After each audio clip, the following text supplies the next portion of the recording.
ನಮಸ್ಕಾರ ವೀಕ್ಷಕರೇ, ಕೆಎಸ್ ಹೆಗ್ಡೆ ಆಸ್ಪತ್ರೆ ದೇರಳಕಟ್ಟೆ ಅರ್ಪಿಸುವ ನೀವು ಕ್ಷೇಮವೇ ವಿಶೇಷ ಕಾರ್ಯಕ್ರಮಕ್ಕೆ ಸ್ವಾಗತ. ನಾನು ಲಾವಣ್ಯ ಶ್ರೀಧರ್. ಇವತ್ತಿನ ನಮ್ಮ ಈ ವಿಶೇಷ ಕಾರ್ಯಕ್ರಮದಲ್ಲಿ ಲೇಸರ್ಸ್ ಇನ್ ಯೂರಾಲಜಿ ಈ ವಿಷಯದ ಕುರಿತು ಸಾಕಷ್ಟು ಮಾಹಿತಿಯನ್ನು ಪಡ್ಕೊಳ್ಳಿಕ್ಕಿದ್ದೇವೆ. ಈ ಬಗ್ಗೆ ಮಾಹಿತಿಯನ್ನು ಕೊಡಲಿಕ್ಕೆ ನಮ್ಮ ಜೊತೆ ಇದ್ದಾರೆ ಕೆಎಸ್ ಹೆಗ್ಡೆ ಆಸ್ಪತ್ರೆಯ ಯೂರಾಲಜಿ ಡಿಪಾರ್ಟ್ಮೆಂಟಿನ ಅಸಿಸ್ಟೆಂಟ್ ಪ್ರೊಫೆಸರ್ ಆಗಿರುವಂತಹ ಡಾಕ್ಟರ್ ಶ್ರೇಯಸ್ ಎಸ್ ರೈ ಅವರು. ಬನ್ನಿ ಇವರನ್ನ ಮೊದಲನೇದಾಗಿ ನಾವು ಕಾರ್ಯಕ್ರಮಕ್ಕೆ ಸ್ವಾಗತಿಸುವ. ಡಾಕ್ಟರ್ ನಮಸ್ಕಾರ. ಕಾರ್ಯಕ್ರಮಕ್ಕೆ ಸ್ವಾಗತ ನಿಮಗೆ. ವೀಕ್ಷಕರೇ, ಇತ್ತೀಚೆಗೆ ತಂತ್ರಜ್ಞಾನಗಳು ಸಾಕಷ್ಟು ಡೆವಲಪ್ ಆಗಿರೋದನ್ನು ನಾವು ನೋಡ್ಬೋದು. ಅದರಲ್ಲೂ ಕೂಡ ವೈದ್ಯಕೀಯ ಕ್ಷೇತ್ರದಲ್ಲಿ ಇವಾಗ ಫಾರ್ ಎಕ್ಸಾಂಪಲ್ ಯೂರಾಲಜಿಯಲ್ಲಿ ನೋಡೋದಾದ್ರೆ ಕಿಡ್ನಿ ಸ್ಟೋನ್ ಆದಾಗ ಆಗಿರ್ಬೋದು, ಅಥವಾ ಮೂತ್ರಪಿಂಡದ ಇತರ ಸಮಸ್ಯೆಗಳು ಆದಾಗ, ಪ್ರಾಸ್ಟೇಟ್ ಸಮಸ್ಯೆಗಳು ಆದಾಗ ಈ ಲೇಸರ್ ತಂತ್ರಜ್ಞಾನ ಅನ್ನುವಂಥದ್ದು ತುಂಬಾನೇ ಹೆಲ್ಪ್ಫುಲ್ ಆಗಿರುವಂಥದ್ದು.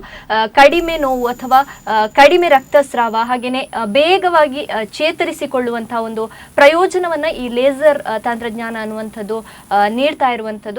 ಸೊ ಇವತ್ತಿನ ನಮ್ಮ ಈ ಕಾರ್ಯಕ್ರಮದಲ್ಲಿ ಯೂರಾಲಜಿಯಲ್ಲಿ ಈ ಲೇಸರ್ ಟ್ರೀಟ್ಮೆಂಟ್ ಅನ್ನುವಂಥದ್ದು ಎಷ್ಟು ಸಹಾಯಕಾರಿ ಅನ್ನುವಂಥದ್ದನ್ನು ವೈದ್ಯರು ನಮಗೆ ತಿಳಿಸಿಕೊಡುತ್ತಿದ್ದಾರೆ. ಎಸ್ ಡಾಕ್ಟರ್, ಇವಾಗ ಮೊದಲನೇದಾಗಿ ಈ ಲೇಸರ್ ಚಿಕಿತ್ಸೆ ಅಥವಾ ಲೇಸರ್ ತಂತ್ರಜ್ಞಾನ ಅನ್ನುವಂಥದ್ದು ವೈದ್ಯಕೀಯ ಕ್ಷೇತ್ರದಲ್ಲಿ ಯಾವಾಗ ಪ್ರಾರಂಭ ಆಯಿತು ಅಂತ? ಮೊದಲಾಗಿ ರೇಡಿಯೇಷನ್ ಅಂತ ಹೇಳ್ತೀವಿ. ಸೊ 1917 ದಶಕದಲ್ಲಿ ಆಲ್ಬರ್ಟ್ ಐನ್ಸ್ಟೈನ್ ಅನ್ನುವ ಸೈಂಟಿಸ್ಟ್ ಇದ್ರು. ಅವ್ರು ಮೊದಲು ಇದರ ತತ್ವಗಳನ್ನು ವಿವರಿಸಿದ್ರು, ಅಂದ್ರೆ ಹೇಗೆ ಕೆಲಸ ಮಾಡ್ತದೆ. ಆಲ್ಮೋಸ್ಟ್ 100 ವರ್ಷ ಮೊದಲೇ ಅವರು ಅದರ ಪ್ರಿನ್ಸಿಪಲ್ ಬಗ್ಗೆ ಕಂಡಿಡ್ದಿದ್ರು. ಅದಾದ್ಮೇಲೆ ಒಂದು 30 ವರ್ಷ ನಂತರ ಥಿಯೋಡರ್ ಮೈಮನ್ ಅಂತ ಇನ್ನೊಬ್ರು ಕೆಮಿಸ್ಟ್ ಸೈಂಟಿಸ್ಟ್ ಅದ್ರ ಬಗ್ಗೆ ಇನ್ನೂ ಜಾಸ್ತಿ ಅದರ ಲೇಸರ್ ಬಗ್ಗೆ ಕೆಲಸ ಅದರ ತತ್ವ ಬಗ್ಗೆ ವಿವರಿಸಿದ್ರು. ಅಂಡ್ ಅರೌಂಡ್ 1990 ವರ್ಷದಲ್ಲಿ ನಮ್ಮ ದೇಶದಲ್ಲಿ ಈ ಲೇಸರ್ ಉಪಯೋಗ ಮೂತ್ರಪಿಂಡ ಕಲ್ಲಿದು ಟ್ರೀಟ್ಮೆಂಟ್ ಅಲ್ಲಿ ಮೊದಲಾಗಿ ನಮ್ಮ ದೇಶದಲ್ಲಿ ಆರಂಭ ಮಾಡಿದ್ದಾರೆ ಅದರದ್ದು ಉಪಯೋಗ ಮಾಡುದು. ಸೊ ಮೂತ್ರಪಿಂಡ ಅಂದ್ರೆ ನಮ್ಮ ಮೂತ್ರಕೋಶ ಇರಬಹುದು, ಕಿಡ್ನಿ ಇರಬಹುದು. ಕಿಡ್ನಿ ಮತ್ತೆ ಮೂತ್ರಕೋಶ ಮಧ್ಯೆ ಇದ್ದ ಟ್ಯೂಬ್ ಯುರೇಟರ್ ಅಂತ ಹೇಳ್ತೀವಿ, ಅದರಲ್ಲಿ ಸಹ ಸ್ಟೋನ್ ಟ್ರೀಟ್ಮೆಂಟ್ ಗೆ ಆವಾಗ ಆರಂಭ ಆಗಿದೆ ನಮ್ಮ ದೇಶದಲ್ಲಿ. ಹಾಗಾದ್ರೆ ಡಾಕ್ಟರ್, ಈ ಲೇಸರ್ ಟ್ರೀಟ್ಮೆಂಟ್ ಅನ್ನುವಂಥದ್ದು ಮೊದಲನೇದಾಗಿ ಯೂರಾಲಜಿಯಲ್ಲಿ ಸ್ಟಾರ್ಟ್ ಆಗಿದ್ದ ಅಂತನಾ? ಬೇರೆ ಬೇರೆ ಫೀಲ್ಡ್ ಅಲ್ಲಿ ಆಗಿದೆ ಈ ಸ್ಟೋನ್ ಕಲ್ಲಿದ ಟ್ರೀಟ್ಮೆಂಟ್. ಹಾಗಾದ್ರೆ ಈ ಯೂರಾಲಜಿಯಲ್ಲಿ ಯಾವಾಗ ಇಂಟ್ರೊಡ್ಯೂಸ್ ಆಯ್ತು ಅಂತ? ನಮ್ಮ ದೇಶದಲ್ಲಿ ಬೇರೆ ದೇಶದಲ್ಲಿ ಈಗ ಅಮೆರಿಕ, ಯುರೋಪಿಯನ್ ಕಂಟ್ರೀಸ್ ಅಲ್ಲಿ ಆಲ್ಮೋಸ್ಟ್ 1980 ಅಲ್ಲಿ ಸ್ಟಾರ್ಟ್ ಆಗಿತ್ತು. ಒಂದು 10 ವರ್ಷ ಬಿಟ್ಟು, ಅಂದ್ರೆ ರಫ್ಲಿ 1990 ದಶಕದಲ್ಲಿ ನಮ್ಮ ದೇಶದಲ್ಲಿ ಮೊದಲದಾಗಿ ಬಾಂಬೆ, ಡೆಲ್ಲಿ ಇತರ ದೊಡ್ಡ ಸಿಟಿಯಲ್ಲಿ ಮೊದಲಾಗಿ ಶುರು ಮಾಡಿದ್ದಾರೆ. ಮತ್ತೆ ಬೇರೆ ಫೀಲ್ಡ್ ಅಲ್ಲಿ ನಮ್ಮ ಡರ್ಮಟಾಲಜಿ, ಕಾಸ್ಮೆಟಾಲಜಿ ಫೀಲ್ಡ್ ಅಲ್ಲಿ ಎಲ್ಲ ಸಹ ಅದರದ್ದು ಉಪಯೋಗ ಮಾಡಿದ್ದಾರೆ. ಸೊ ಕಲ್ಲು ಮತ್ತೆ ನಮ್ಮ ಪ್ರಾಸ್ಟೇಟ್ ಟ್ರೀಟ್ಮೆಂಟ್ ಇದು 90s ಮತ್ತೆ ಅರ್ಲಿ 2000 ದಶಕದಲ್ಲಿ ಅದರದ್ದು ಉಪಯೋಗ ಶುರು ಮಾಡಿದ್ದಾರೆ. ಓಕೆ ಡಾಕ್ಟರ್, ಹಾಗಾದ್ರೆ ಈ ಲೇಸರ್ ಟ್ರೀಟ್ಮೆಂಟ್ ಅಥವಾ ಲೇಸರ್ ತಂತ್ರಜ್ಞಾನದಲ್ಲಿ ವಿಧಗಳು ಇಲ್ವಾ ಅಂತ ಹೇಳಿ? ಸೊ ಕಾಮನ್ ಆಗಿ ನಾವು ಹೋಲ್ಮಿಯಂ ಮ್ಯಾಗ್ ಲೇಸರ್ ಅಂತ ಅದರದ್ದು ಕಾಮನ್ ಆಗಿ ಉಪಯೋಗ ಮಾಡ್ತೀವಿ ನಮ್ಮ ಸ್ಟೋನ್ ಹುಡಿ ಮಾಡ್ಲಿಕ್ಕೆ. ಮತ್ತೆ ಬೇರೆ ಬೇರೆ ತರದ್ದು ಇದೆ. ತೂಲಿಯಂ ಲೇಸರ್ ಅಂತ ಇದೆ. ಈ ತೂಲಿಯಂ ಲೇಸರ್ ಇದು ಎನರ್ಜಿ ಏನಿದೆ ಹೋಲ್ಮಿಯಂ ಕಂಪೇರ್ ಮಾಡಿದ್ರೆ ಸ್ವಲ್ಪ ಜಾಸ್ತಿ. ಏನು ತರಂಗ ಅಂತ ಹೇಳ್ತೀವಿ, ಅದು ವೇವ್ ಲೆಂತ್ ಅಂತ ಇಂಗ್ಲಿಷ್ ಅಲ್ಲಿ ಹೇಳ್ತೀವಿ. ತೂಲಿಯಂ ಲೇಸರ್ ಇದು ಹೋಲ್ಮಿಯಂಗೆ ಹೋಲಿಕೆ ಮಾಡಿದ್ರೆ ಜಾಸ್ತಿ ಪವರ್ಫುಲ್ ಲೇಸರ್ ಅದು. ಮತ್ತೆ ಪಲ್ಸ್ ಡಯೋಡ್ ಲೇಸರ್ ಅಂತ ಇದೆ, ಗ್ರೀನ್ ಲೈಟ್ ಲೇಸರ್ ಅಂತ ಇದೆ. ಬಟ್ ಯೂರಾಲಜಿ ಪೇಷಂಟ್ಸ್ ಅಲ್ಲಿ ಕಾಮನ್ ಆಗಿ ಯೂಸ್ ಮಾಡೋದು ಹೋಲ್ಮಿಯಂ ಮ್ಯಾಗ್ ಲೇಸರ್. ಯಾವುದು ಸ್ಟೋನ್ ಮತ್ತೆ ನಮ್ಮ ಪ್ರಾಸ್ಟೇಟ್ ಸರ್ಜರಿಗೆ ಹೋಲೆಪ್ ಅಂತ ಕರಿತೀವಿ. ಮತ್ತೆ ಬಿಟ್ರೆ ತೂಲಿಯಂ ಲೇಸರ್. ಸೊ ಇದು ಕಾಮನ್ ಆಗಿ ಬೇರೆ ಎಲ್ಲ ಅಷ್ಟು ಯೂಸ್ ಮಾಡಲ್ಲ ನಾವು ಯೂರಾಲಜಿ ಪೇಷಂಟ್ ಟ್ರೀಟ್ಮೆಂಟ್ ಅಲ್ಲಿ. ಓಕೆ ಡಾಕ್ಟರ್, ಈಗ ವಿಧಗಳನ್ನ ಹೇಳಿದ್ರಿ, ಹಾಗಾದ್ರೆ ಈ ಲೇಸರ್ ಯಾವ ರೀತಿ ಕಾರ್ಯನಿರ್ವಹಿಸುತ್ತೆ ಅಂತ? ಸೊ ಲೇಸರ್ ಅಂದ್ರೆ ನಾವು ಲೇಸರ್ ಫೈಬರ್ ಅಂತ ಇರ್ತದೆ, ಅದೊಂದು ಸಪೂರವಾದ ಒಂದು ವಸ್ತು. ಅದನ್ನ ನಾವು ಯಾವಾಗ ನಮ್ಮ ಅದು ಸ್ಟೋನ್ ಹುಡಿ ಮಾಡುವ ಸ್ಕೋಪ್ ಯೂಸ್ ಮಾಡ್ತೀವಿ, ಯುರೇಟರ್ ಸ್ಕೋಪ್ ಅಂತ ಹೇಳ್ತೀವಿ, ಅಸಿಸ್ಟೋಸ್ಕೋಪ್, ಯಾವ ನಮ್ಮ ಮೂತ್ರಕೋಶ ಸ್ಟೋನ್ ಅನ್ನು ಹುಡಿ ಮಾಡಲಿಕ್ಕೆ. ಸೊ ಅದರ ಒಳಗಡೆ ನಾವು ಅದನ್ನು ಉಪಯೋಗ ಮಾಡಿ, ಈಗ ಹೇಗೆ ಲ್ಯಾಪ್ರೋಸ್ಕೋಪಲ್ಲಿ ಕಾರ್ಬನ್ ಡೈಆಕ್ಸೈಡ್ ಯೂಸ್ ಮಾಡ್ತೀವಿ ನಾವು ಬೇರೆ ಬೇರೆ ಗ್ರಂಥಿಯನ್ನು ನೋಡಲಿಕ್ಕೆ. ಸೊ ನಾವು ಈ ಸ್ಟೋನ್ ಟ್ರೀಟ್ಮೆಂಟ್ ಮಾಡುವಾಗ ನಾರ್ಮಲ್ ಸಲೈನ್ ಅಂತ ಒಂದು ಅಂಶನ ಯೂಸ್ ಮಾಡ್ತೀವಿ. ಸೊ ಈ ಲೇಸರ್ ಯಾವಾಗ ನಾವು ಆಕ್ಟಿವೇಟ್ ಮಾಡ್ತೀವಿ, ಲೇಸರ್ ಕಿರಣ ಆ ನೀರನ್ನು ಕಾಂಟ್ಯಾಕ್ಟಲ್ಲಿ ಬರುವಾಗ ತುಂಬ ಚಿಕ್ಕ ಸಣ್ಣ ನೀರಿದ್ದು ಏನು ವೇಪರ್ ಬಬಲ್ಸ್ ಅಂತ ಹೇಳ್ತೀವಿ ಆಕ್ಟಿವೇಟ್ ಆಗ್ತದೆ. ಅದರೊಟ್ಟಿಗೆ ಎಲೆಕ್ಟ್ರಾನ್ಸ್ ಅಂತ ಏನು ಕರಿತೀವಿ ಆಕ್ಟಿವೇಟ್ ಆಗಿ ಸ್ಟೋನ್ ಕಲ್ಲು ಯಾವ ಕಾಂಟ್ಯಾಕ್ಟ್ ಅಲ್ಲಿ ಬರ್ತದೆ, ಇಂಪಾರ್ಟೆಂಟ್ ಮೆಕ್ಯಾನಿಸಮ್ ಇದೆ, ಒಂದು ಫೋಟೋಥರ್ಮಲ್ ಎನರ್ಜಿ ಅಂತ. ಓಕೆ. ಸೊ ಈ ಕಲ್ಲಲ್ಲಿ ಚಿಕ್ಕ ಚಿಕ್ಕ ತುಂಡಾಗಿ ಬಿಡ್ತದೆ, ಮತ್ತು ಫೋಟೋ ಮೆಕ್ಯಾನಿಕಲ್ ಥೆರಪಿ ಅಂತ. ಸೊ ಇದು ಚಿಕ್ಕ ಆದ ಕ್ರ್ಯಾಕ್, ಸ್ಟೋನ್ ಫ್ರ್ಯಾಕ್ಚರ್ ಅಂತ ಕರಿತೀವಿ. ಇನ್ನು ಮುಂದೆ ಹೋಗಿ ಜಾಸ್ತಿ ಹುಡಿಯಾಗಿ ಬಿಡ್ತದೆ ಸ್ಟೋನ್. ಸೊ ಇದು ಸಿಂಪಲ್ ಆಗಿ ಮೆಕ್ಯಾನಿಸಮ್ ಆಕ್ಷನ್ ಲೇಸರ್ ಇದು. ಓಕೆ ಡಾಕ್ಟರ್, ಈಗ ಬೇರೆ ಚಿಕಿತ್ಸೆ ವಿಧಾನಗಳಿಗೆ ಕಂಪೇರ್ ಮಾಡಿದರೆ ಈ ಲೇಸರ್ ತಂತ್ರಜ್ಞಾನವನ್ನು ಬಳಸಿಕೊಂಡು ಚಿಕಿತ್ಸೆ ನೀಡುವುದು ಎಷ್ಟು ಪ್ರಯೋಜನಕಾರಿ ಅಂತ? ಸೊ ತುಂಬ ವರ್ಷ ಮೊದಲು ಈ ಕಲ್ಲಿಗೆ ನಾವು ಓಪನ್ ಸರ್ಜರಿ ಅಂತ ಮಾಡ್ತಾ ಇದ್ವಿ. ಈ ನೆಫ್ರೋಲಿಥಾಟೊಮಿ, ಓಪನ್ ಸಿಸ್ಟೋಲಿಥಾಟೊಮಿ ಅಂದರೆ ಮೂತ್ರಕೋಶ ಚಿಕ್ಕ ಗಾಯ ಮಾಡಿ ಸ್ಟೋನ್ ಹೊರಗಡೆ ತೆಗೆಯುವುದು. ಕಿಡ್ನಿಯಲ್ಲಿ ಗಾಯ ಮಾಡಿ ದೊಡ್ಡ ಸ್ಟೋನನ್ನು ತೆಗಿತಾ ಇದ್ವಿ. ಅದರ ನಂತರ PCNL ಅಂತ ಬಂತು, ಪರ್ಕ್ಯೂಟೇನಿಯಸ್ ನೆಫ್ರೋಲಿಥಾಟೊಮಿ. ಅಂದರೆ ಚಿಕ್ಕ ಒಂದು 3 ಸೆಂಟಿಮೀಟರ್ ಅಥವಾ ಒಂದು 2.5 ಸೆಂಟಿಮೀಟರ್ದು ಗಾಯ ಮಾಡಿ ಕಿಡ್ನಿಯಲ್ಲಿ ಕೀಹೋಲ್ ಸರ್ಜರಿ ಥರ ಮಾಡಿ ಸ್ಟೋನನ್ನು ತೆಗಿತಾ ಇದ್ವಿ. ಇನ್ನೂ ಅದರದ್ದು ಉಪಯೋಗ ಆಗ್ತಾ ಇದೆ. ಬಟ್ ಲೇಸರ್ ಬಂದ ಮೇಲೆ ಏನು ಉಪಯೋಗ ಅಂತ ಹೇಳಿದರೆ, ಈ ಹಾರ್ಟ್ ಪೇಷಂಟ್ ಯಾರಿದ್ದಾರೆ, ಈ ಹಾರ್ಟ್ ಪೇಷಂಟ್ಸ್ ಮತ್ತು ನರ ರೋಗಿ ಪೇಷಂಟ್ಸಲ್ಲಿ ಬ್ಲಡ್ ತಿನ್ನಸ್ ಅಂತ ಉಪಯೋಗ ಮಾಡ್ತೀವಿ. ಯಾಕಂದರೆ ಆ ರಕ್ತವನ್ನು ಗಟ್ಟಿ ಆಗಬಾರದ ಥರ ನೋಡಲಿಕ್ಕೆ ಮತ್ತು ಸಪೂರ ಆಗಿರಬೇಕು, ಇಲ್ಲಾಂದರೆ ಅದು ಕಾರ್ಡಿಯಾಕ್ ಬ್ಲಾಕ್ ಆಗೋದು, ಮತ್ತು ಈ ನರ ಸ್ಟ್ರೋಕ್ ಆದ ಪೇಷಂಟ್ಸಲ್ಲಿ ಅದು ಉಪಯೋಗ ಮಾಡ್ತೀವಿ, ಆ್ಯಂಟಿಪ್ಲೇಟ್ಲೆಟ್ಸ್ ಅಂತ ಕರಿತೀವಿ. ಸೊ ಅಂಥ ಪೇಷಂಟ್ಸಲ್ಲಿ ಸಹ ಲೇಸರ್, ಈ ಬೇರೆ ಸರ್ಜರಿ ಮಾಡಬೇಕಾದ್ರೆ ಓಪನ್ ಸರ್ಜರಿ ಅಥವಾ PCNL ಅಂತ ನಾನು ಏನು ಹೇಳಿದೆ, ಆ ಟ್ಯಾಬ್ಲೆಟ್ಸನ್ನು ಒಂದು 5 ದಿವಸ ನಿಲ್ಲಿಸಿ ಮಾಡಬೇಕು, ಇಲ್ಲದ್ರೆ ತುಂಬ ರಕ್ತ ಹರಡೋ ಚಾನ್ಸ್ ಇದೆ and bleeding high chances. So ಈ ಲೇಸರ್ ಯೂಸ್ ಮಾಡುವಾಗ ಅದನ್ನು ನಿಲ್ಲಿಸೋದು ಏನು ಅಗತ್ಯ ಇಲ್ಲ. ಮತ್ತು ಕೆಲವು ಪೇಷಂಟ್ಸಲ್ಲಿ ಒಂದೇ ಕಿಡ್ನಿ ಕೆಲಸ ಮಾಡ್ತಾ ಇರ್ತದೆ, ಸಾಲಿಟರಿ ಕಿಡ್ನಿ ಅಂತ ಕರಿತೀವಿ, ಇನ್ನೊಂದು ಕಿಡ್ನಿ ಇರುವುದಿಲ್ಲ, ಇಲ್ಲಾಂದರೆ ಕೆಲಸ ಮಾಡ್ತಾ ಇಲ್ಲ. ಸೊ ನಾವು ಜಾಗ್ರತೆಯಾಗಿ ಆಪ್ರೇಷನ್ ಮಾಡಬೇಕು. ಸೊ ಇಂಥ ಪೇಷಂಟ್ಸಲ್ಲಿ ಸಹ ಈ ಲೇಸರ್ ತುಂಬ ಉಪಯೋಗ ಆಗ್ತದೆ.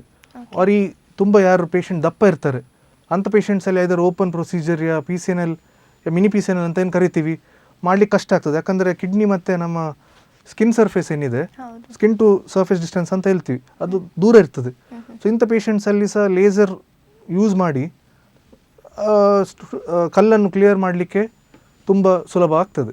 ಓಕೆ ಡಾಕ್ಟರ್, ಇವಾಗ ಟ್ರೆಡಿಷನಲ್ ಮೆಥಡ್ಗೆ ಹೋಲಿಸಿದ್ರೆ ಈ ಲೇಸರ್ ತಂತ್ರಜ್ಞಾನ ಎಷ್ಟು ಸಹಾಯಕಾರಿ ಅಂತ ಹೇಳಿದ್ರಿ. ಹಾಗಾದರೆ ಈ ಲೇಸರ್ ಟ್ರೀಟ್ಮೆಂಟಿಂದ ಏನಾದರೂ ತೊಂದರೆಗಳಿದೆಯಾ ಅಂತ, ತೊಂದರೆಗಳಾಗುವುದಿಲ್ವಾ ಅಂತ? ಹೌದು, ಹೇಗೆ ಈ ಲೇಸರ್ ಉಪಯೋಗದಿಂದ ಪ್ರಯೋಜನ ಇದೆ, ಹಾಗೆ ಕೆಲವು ಕಾಂಪ್ಲಿಕೇಶನ್ಸ್ ಏನು ತೊಂದರೆ ಸಹ ಇದೆ. ಸೊ ನಾವು ಆ ಲೇಸರ್, ನಾನು ಹೇಳಿದಾಗೆ ಈ ಹೋಲ್ಮಿಯಂ ಲೇಸರ್ ಇದು ತರಂಗ ದೀರ್ಘ ಒಂದು 2100 ನ್ಯಾನೋಮೀಟರ್ ಇರ್ತದೆ. ಸೊ ನಾವು ಅದನ್ನು ಉಪಯೋಗ ಮಾಡುವಾಗ ತುಂಬ ಜಾಗ್ರತೆಯಾಗಿ ಉಪಯೋಗ ಮಾಡಬೇಕು.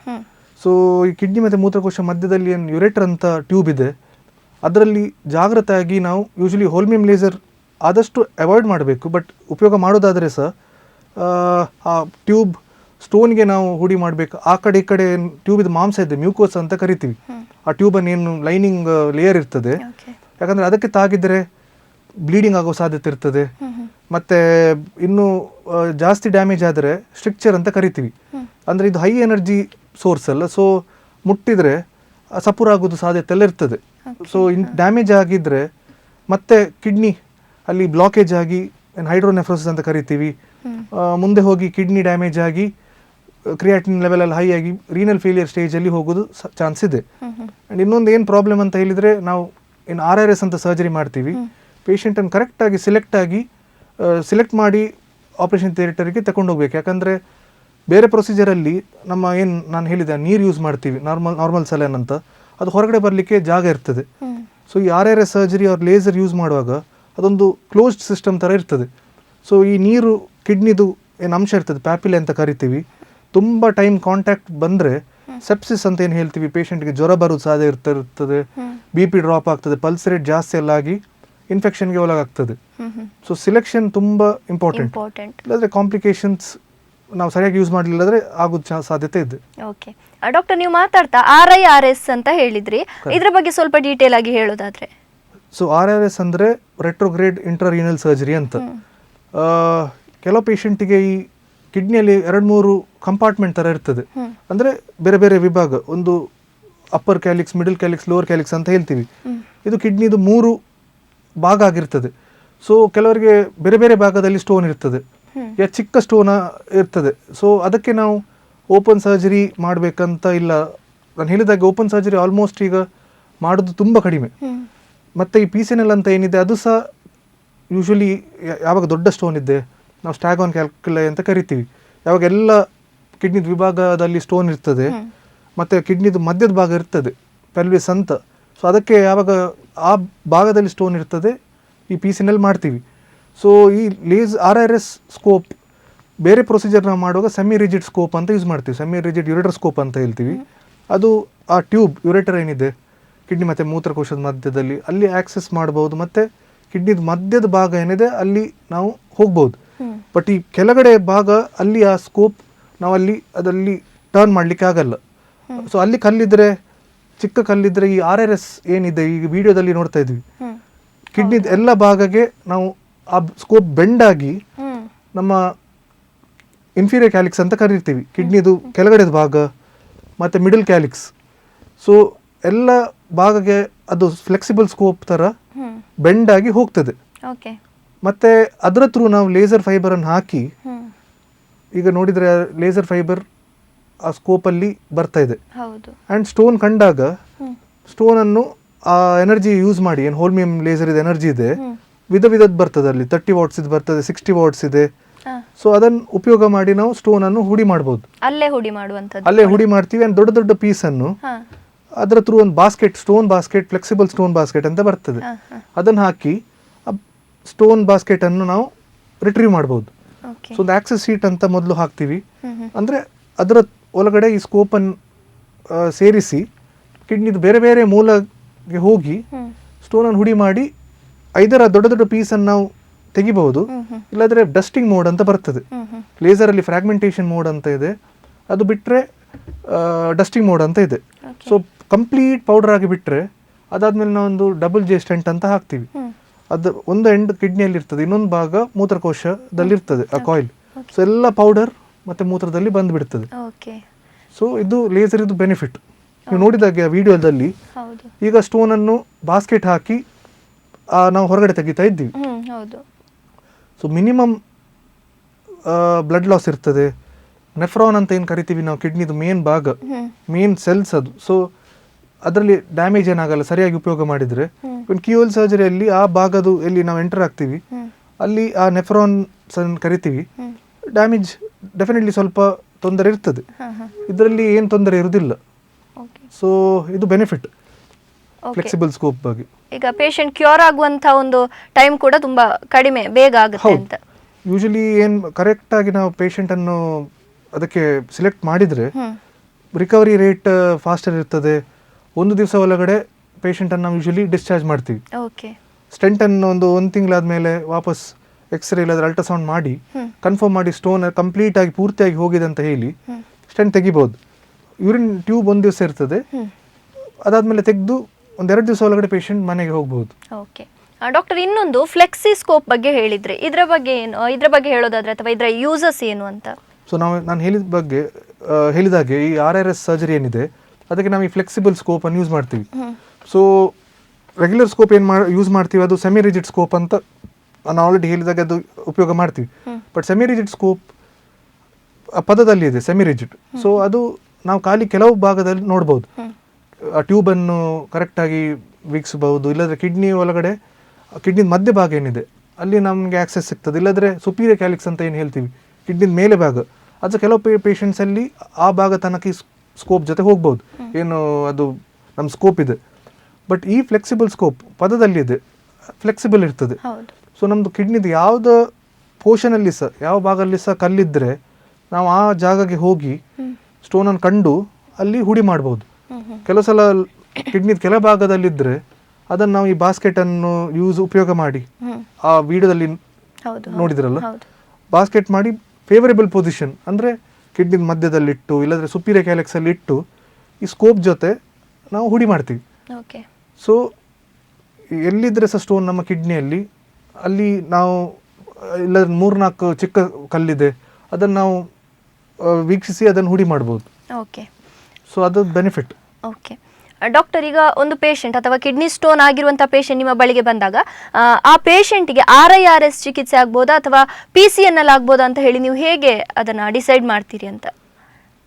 ಅದೇ ಈ ಪೇಷಂಟನ್ನು ನಾವು RIRS ಸೆಲೆಕ್ಟ್ ಮಾಡುವಾಗ ಕೆಲವು ಕ್ರೈಟೀರಿಯಾ ಇರ್ತದೆ.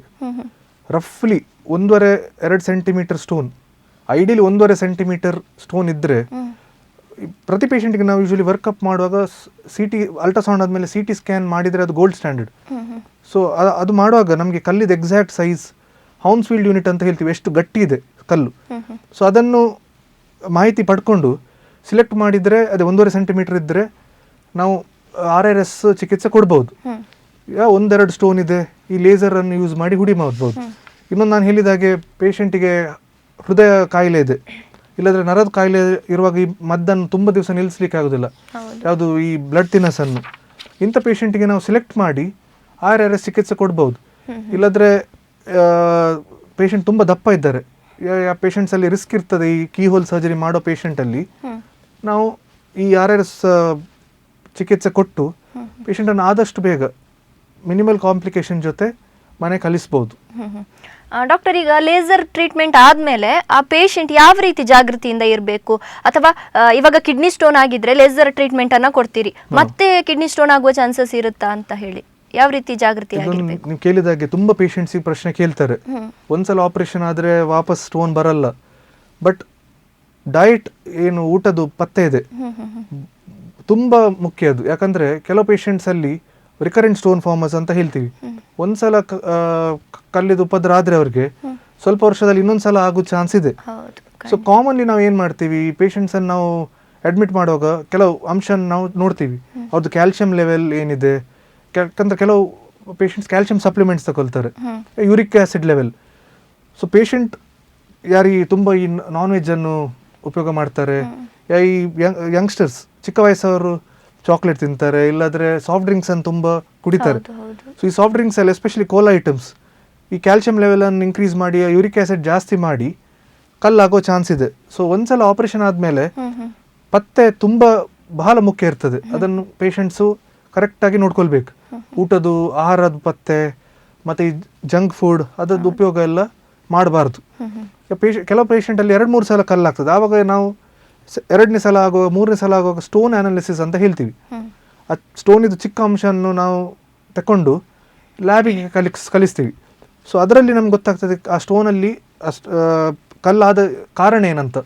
ಸೊ ಕ್ಯಾಲ್ಸಿಯಂ ಕಂಟೆಂಟ್ ಇದೆಯಾ, ಅಲ್ಲ ಕ್ಯಾಲ್ಸಿಯಂ ಆಕ್ಸಲೇಟ್ ಮೋನೋಹೈಡ್ರೇಟ್ ಅಂತ ಹೇಳ್ತೀವಿ.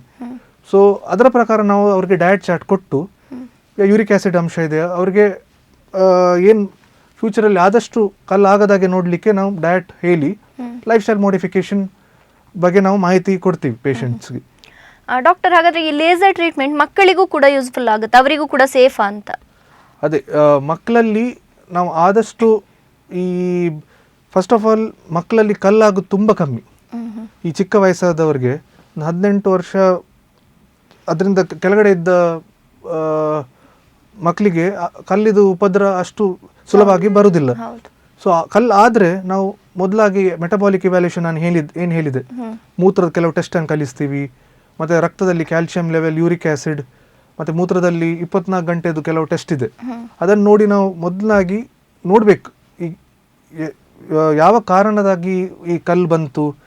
ಅಲ್ಲ ಕೆಲವು ಪೇಷಂಟ್ಸ್ಗೆ ಫ್ಯಾಮಿಲಿಯಲ್ಲಿ ಮೆಟಬಾಲಿಕ್ ಇಶ್ಯೂಸ್ ಇರ್ತದೆ, ಸೊ ಅದನ್ನು ಸರಿ ಮಾಡಿ, ಕಿಡ್ನಿಯಲ್ಲಿ ಕೆಲವು ಚೇಂಜಸ್ ಹುಟ್ಟಿದ ಟೈಮಲ್ಲಿ ಇರ್ತದೆ. ಸೊ ಅದನ್ನು ರೆಕ್ಟಿಫೈ ಮಾಡಿ ನಾವು ಫಸ್ಟ್ ಡಯಾಗ್ನೋಸಿಸ್ ಎಸ್ಟಾಬ್ಲಿಷ್ ಮಾಡಬೇಕು ಯಾವ ಕಾರಣ ಕಲ್ಲಾಗಿದೆ ಅಂತ. ಆ್ಯಂಡ್ ಲೇಸರನ್ನು ಉಪಯೋಗ ಮಾಡುವಾಗ ತುಂಬ ಜಾಗ್ರತೆಯಾಗಿ ಉಪಯೋಗ ಮಾಡಬೇಕು ನಾನು ಹೇಳಿದಾಗ. ಯಾಕಂದರೆ ಮಕ್ಕಳಲ್ಲಿ ಈ ಟ್ಯೂಬಿದ ಸೈಜ್ ಎಲ್ಲ ಇನ್ನೂ ಚಿಕ್ಕದಿರ್ತದೆ, ಅವ್ರದ್ದು ಮೂತ್ರಕೋಶ ಇನ್ನೂ ಚಿಕ್ಕದಿರ್ತದೆ, ಕಿಡ್ನಿ ಸೈಜ್ ದೊಡ್ಡವರಿಗೆ ಕಂಪೇರ್ ಮಾಡುವಾಗ ಸೈಜ್ ಚಿಕ್ಕದಿರ್ತದೆ. ಸೊ ಉಪಯೋಗ ಮಾಡುವಾಗ ಲೇಸರ್ ಮಾಡಬಾರ್ದಂತ ಏನಿಲ್ಲ, ಮಾಡಬಹುದು, ಆದರೆ ಬಹಳ ಕೇರ್ಫುಲ್ಲಾಗಿ ಯೂಸ್ ಮಾಡಬೇಕು. ಯಾಕಂದರೆ ನಮ್ಮ ಮ್ಯೂಕೋಸ್ ಅಂತ ಏನು ಹೇಳಿದೆ, ಟ್ಯೂಬ್ ಒಳಗಡೆ ಇದ್ದ ಮಾಂಸ, ಅಲ್ಲಿ ಏನಾದರೂ ಟಚ್ ಎಲ್ಲ ಆದರೆ ತಾಗಿದ್ರೆ ಈ ಸ್ಟ್ರಕ್ಚರ್ ಈ ಟ್ಯೂಬ್ ಸಪುರ ಆಗೋ ಚಾನ್ಸಸ್ ಎಲ್ಲ ತುಂಬ ಜಾಸ್ತಿ. ಆ್ಯಂಡ್ ಲೇಸರಲ್ಲಿ ಸಹ ನಾವು ಯಾವ ಕಿಡ್ನಿ ಒಳಗಡೆ ಉಪಯೋಗ ಮಾಡ್ತೀವಿ, ಕಿಡ್ನಿದು ಸಹ ಮ್ಯೂಕೋಸ್ ಏನಿದೆ ಪ್ಯಾರೆಂಟ್ ಕೈಮ್ ಅಂತ ಕರಿತೀವಿ, ಅಲ್ಲಿ ತಾಗಿದ್ರೆ ಅದು ಸಪುರ ಆಗೋದು, ಪದೇ ಪದೇ ಪೇಷಂಟಿಗೆ ಮತ್ತೆ ನೋವು ಬರೋದು, ಇನ್ಫೆಕ್ಷನ್ ಸೆಪ್ಸಿಸ್ ಆಗೋ ಚಾನ್ಸಸ್ ಸಾಧ್ಯತೆ ಜಾಸ್ತಿ ಇರ್ತದೆ. Okay.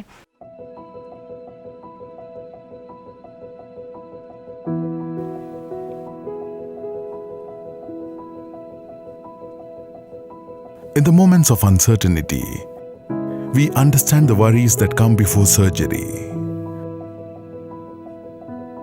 But what if you knew You are in the hands of the most advanced technology designed to help you recover faster and with less pain.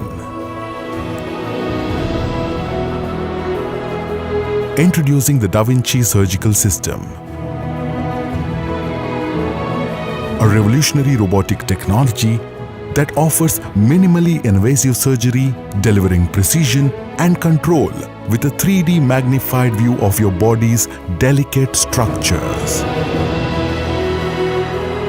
With Da Vinci, surgeons perform delicate procedures with tiny, precise instruments, minimizing blood loss, reducing the risk of infection, and ensuring faster recovery. The Da Vinci Surgical System. Faster recovery, less pain, fewer scars.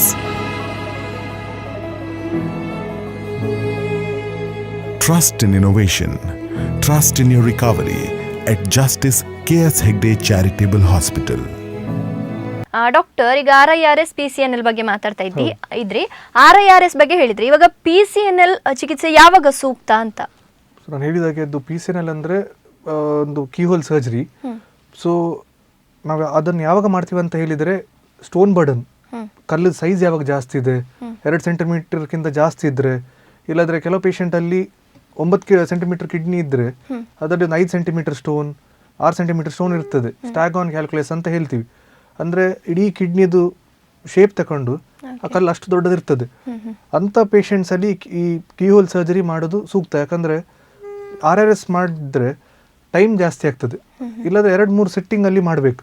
ಆವಾಗ ಲೇಸರ್ದು ಅಂಥ ಸಂದರ್ಭದಲ್ಲಿ laser ಜಾಸ್ತಿ time use ಮಾಡಿದರೆ ಕಿಡ್ನಿಗೆ ಪೆಟ್ಟಾಗೋದು, ಇಲ್ಲದ್ರೆ damage ಆಗೋದು ಸಾಧ್ಯತೆ ಇರ್ತದೆ. ಆ ಎನರ್ಜಿಯನ್ನು ಜಾಸ್ತಿ ಉಪಯೋಗ ಪಡಿಸ್ಕೊಳ್ಳಿದ್ರೆ. ಸೊ ಆವಾಗ ಏನು ಮಾಡಬೇಕಂತ, ದೊಡ್ಡ ಸ್ಟೋನ್ ಇದ್ದರೆ PCNL ಸರ್ಜರಿ ಮಾಡಿ ಆ ಸ್ಟೋನನ್ನು ತೆಗೆಯೋದು ಸೂಕ್ತ. ಓಕೆ ಡಾಕ್ಟರ್, ಇವಾಗ ಏಜ್ ಆದವರಿಗೆ ಅಥವಾ ಶುಗರ್ ಇದ್ದವರಿಗೆ ಅಥವಾ ಹಾರ್ಟ್ ಪ್ರಾಬ್ಲಮ್ ಇದ್ದವರಿಗೆಲ್ಲ ಈ ಲೇಸರ್ ಟ್ರೀಟ್ಮೆಂಟ್ ಮಾಡಿದರೆ ಏನು ತೊಂದರೆ ಇಲ್ವಾ ಅಂತ? ಅದೇ, ಇಂಥ ಪೇಷಂಟ್ಸಲ್ಲಿ ಸಹ ನಾವು ಕರೆಕ್ಟಾಗಿ ಎಲ್ಲ ಬ್ಲಡ್ ಟೆಸ್ಟ್ ಎಲ್ಲ ಮಾಡಿ, ಯೂರಿನ್ ಕಲ್ಚರ್ ಅಂತ ಹೇಳ್ತೀವಿ, ಯೂರಿನ್ ಟೆಸ್ಟನ್ನು ಸ್ಯಾಂಪಲನ್ನು ತಕ್ಕೊಂಡು ಮೈಕ್ರೋಸ್ಕೋಪ್ ಅಂಡರ್ ನೋಡ್ತಾರೆ. ಒಂದು 48 ಇಲ್ಲದ್ರೆ 72 ಗಂಟೆಯಲ್ಲಿ ರಿಪೋರ್ಟ್ ಸಿಗ್ತದೆ ಏನಾದರೂ ಕ್ರಿಮಿ ಇದೆಯಾ ಅಂತ. ಸೊ ಸ್ಟೆರೈಲ್ ಇದ್ದರೆ, ಅಂದರೆ ಕ್ರಿಮಿ ಇಲ್ಲ, ಯೂರಿನ್ ಸ್ಯಾಂಪಲ್ ಅದು ಕಲ್ಚರ್ ರಿಪೋರ್ಟ್ ನೋ ಗ್ರೋತ್ ಅಂತ ಬಂದರೆ, ಯಾವುದಾದ್ರೂ ಕ್ರಿಮಿ ಕಂಡು ಬಂದಿಲ್ಲದ್ರೆ ನಾವು ಈ ಪ್ರೊಸೀಜರನ್ನು ಸೇಫಾಗಿ ಮಾಡ್ಬೋದು. ಆ್ಯಂಡ್ ಯೂಶಲಿ ವಯಸ್ಸಾದವರು ಹೃದಯ ರೋಗಕ್ಕೆ, ನರರೋಗಕ್ಕೆ ಈ ಟ್ಯಾಬ್ಲೆಟ್ಸಲ್ಲಿ ಇರ್ತಾರೆ.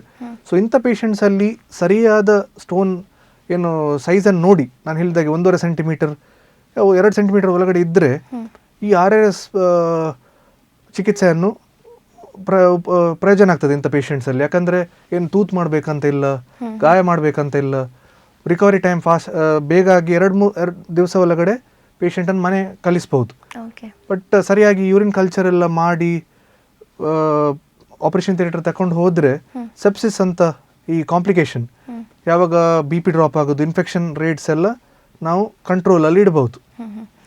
ಡಾಕ್ಟರ್, ಈಗ ಈ ಯೂರಾಲಜಿಯಲ್ಲಿ ಲೇಸರ್ ಟ್ರೀಟ್ಮೆಂಟ್ ಅನ್ನ ಅಥವಾ ಲೇಸರ್ ತಂತ್ರಜ್ಞಾನವನ್ನು ಬಳಸಿಕೊಂಡು ಯಾವೆಲ್ಲ ಚಿಕಿತ್ಸೆಗಳನ್ನು ಕೊಡ್ಬೋದು ಅಂತ, ಬೇರೆ ಯಾವೆಲ್ಲ ರೋಗಗಳಿಗೆ ಚಿಕಿತ್ಸೆಯನ್ನು ಕೊಡ್ಬೋದು? ಸೊ ನಾವು ಹೇಳಿದಾಗ ಈಗ ನಾವು ಮಾತಾಡಿದ್ದು ಸ್ಟೋನ್, ಈ ಕಲ್ಲಿದ್ದು ಟ್ರೀಟ್ಮೆಂಟ್ ಬಗ್ಗೆ. ಹೌದು. ಮತ್ತೆ ಈ ಪ್ರಾಸ್ಟೇಟ್ ಅಂತ ಏನು ಗ್ರಂಥಿ ಇದೆ, ಶುಕ್ರ ಗ್ರಂಥಿ ಅಂತ ಕರಿತೀವಿ ಕನ್ನಡದಲ್ಲಿ. ಈ 40-45 ವರ್ಷ ಆದಮೇಲೆ ಈ ಪೇಷಂಟ್ಸ್ಗೆ ಎಲ್ಲರಿಗೆ ಮೂತ್ರ ಪದೇ ಪದೇ ಹೋಗುದು, ಉಪದ್ರ, ಇದು ಪ್ರಾಸ್ಟೇಟ್ ಗ್ರಂಥಿ ಯಾವಾಗ ಸೈಜ್ ದೊಡ್ಡದಾಗ್ತದೆ ಆವಾಗ ಈ ಉಪದ್ರ ಬರೋದು ಸಾಧ್ಯತೆ, ಕೆಲವರಿಗೆ ಮೂತ್ರ ಬ್ಲಾಕ್ ಆಗೋದು ಸಾಧ್ಯತೆ ಇದೆ. ಸೊ ಇಂಥ ಪೇಷಂಟ್ಸಲ್ಲಿ ಸ್ವಲ್ಪ ವರ್ಷ ಮೊದಲು ಇವತ್ತು ಸಹ ನಾವು ಉಪಯೋಗ ಮಾಡ್ತೀವಿ, TURP ಅಂತ ಮಾಡ್ತೀವಿ, ಟ್ರಾನ್ಸ್ಯೂರಥಲ್ ರಿಸೆಕ್ಷನ್ ಆಫ್ ಪ್ರಾಸ್ಟೇಟ್ ಅಂತ. ಇದು ಎಂಡೋಸ್ಕೋಪಿ ಥರ ಮಾಡಿ, ಎಂಡೋಸ್ಕೋಪಿ ಅಂದರೆ ಈ ರಿಸೆಕ್ಟೋಸ್ಕೋಪ್ ಅಂತ ಹೇಳ್ತೀವಿ. ಅದರಲ್ಲಿ 2 ಈ ಎನರ್ಜಿ ಸೋರ್ಸ್ ಇದೆ, ಮೋನೋಪೋಲಾರ್, ಬೈಪೋಲಾರ್ ಅಂತ. ಅದನ್ನು ಉಪಯೋಗ ಮಾಡಿ ನಾವು ಆ ಶುಕ್ರಗ್ರಂಥಿ ಏನು ದೊಡ್ಡದಾಗಿದೆ ಅದನ್ನು ನಾವು ಒಳಗಡೆಯಿಂದನೇ ಕಟ್ ಮಾಡಿ, ಏನು ಗಾಯ ಮಾಡದೆ, ಆ ನಮ್ಮ ಏನು ಸ್ಕೋಪ್ ಇದೆ, ರಿಸೆಕ್ಟೋಸ್ಕೋಪ್ ಅಂತ ಹೇಳ್ತೀವಿ, ಅದರ ಥ್ರೂ ಪ್ರಾಸ್ಟೇಟ್ ಗ್ರಂಥಿಯನ್ನು ಚಿಕ್ಕ ಚಿಕ್ಕ ಪೀಸ್ ಮಾಡಿ ತೆಗಿತೀವಿ. ಈ ಕಾಲಘಟ್ಟದಲ್ಲಿ ಲೇಸರನ್ನು ಉಪಯೋಗಕ್ಕೆ ಬಂದಿದೆ ಆ ಪ್ರಾಸ್ಟೇಟ್ ಟ್ರೀಟ್ಮೆಂಟಲ್ಲಿ ಸರ್. ಅದನ್ನು ಹೋಲೆಪ್ ಅಂತ ಕರಿತೀವಿ. ಇಲ್ಲಿ ಹೋಲ್ಮಿಯಂ ಲೇಸರ್ ಯೂಸ್ ಮಾಡಿದರೆ ಒಳಗಡೆಯಿಂದನೇ ಆ ಲೇಸರ್ ಫೈಬರ್ ಏನಿದೆ, ನಾನು ಹೇಳಿದಾಗೆ 2100 ನ್ಯಾನೋಮೀಟರ್ ಎನರ್ಜಿದು ಏನು ಫೈಬರ್ ಇದೆ ಅದನ್ನು ಯೂಸ್ ಮಾಡಿ ಹೋಲೆಪ್ ಆ ಇಡೀ ಪ್ರಾಸ್ಟೇಟ್ ಗ್ರಂಥಿಯನ್ನು ತೆಗೆಯೋದು. ಮತ್ತು ಮಾಸ್ಯುಲೇಟರ್ ಅಂತ ಇದೆ, ಆ ತೆಗೆದ ಪ್ರಾಸ್ಟೇಟ್ ಗ್ರಂಥಿಯನ್ನು ಇನ್ನೂ ಚಿಕ್ಕ ಪೀಸ್ ಮಾಡಿ ಮೂತ್ರ ಹೋಗೋ ದಾರಿದಿಂದನೇ ಅದನ್ನು ನಾವು ತೆಗಿಬೋದು. ತೂಲಿಯಂ ಲೇಸರ್ ಅಂತ ಸಹ ಉಪಯೋಗ ಮಾಡ್ತಾರೆ. ಪ್ರತಿ ಟೈಮ್ ಅದು ಒಂದು ಡಿಬೇಟ್ ಇದು ವಿಷಯ, ಹೋಲ್ಮಿಯಂ ಬೆಟರ ತೂಲಿಯಂ ಬೆಟರ್ ಅಂತ. ಬಟ್ ಯೂಶಲಿ ಪ್ರಾಸ್ಟೇಟಿಗೆ ನಾವು ಹೋಲ್ಮಿಯಂ ಲೇಸರ್ ಯೂಸ್ ಮಾಡಿ ಇನ್ಯೂಕ್ಲಿಷನ್ ಆಫ್ ಪ್ರಾಸ್ಟೇಟ್ ಅಂತ ಹೇಳ್ತೀವಿ, ಹೋಲೆಪ್ ಅಂತ. ಎಲ್ಲ ಇಡೀ ಪ್ರಾಸ್ಟೇಟ್ ಗ್ರಂಥಿಯನ್ನು ತೆಗೆದು ಒಳಗಡೆಯಿಂದನೇ ಚಿಕ್ಕ ಪೀಸ್ ಮಾಡಿ ತೆಗಿಬೋದು.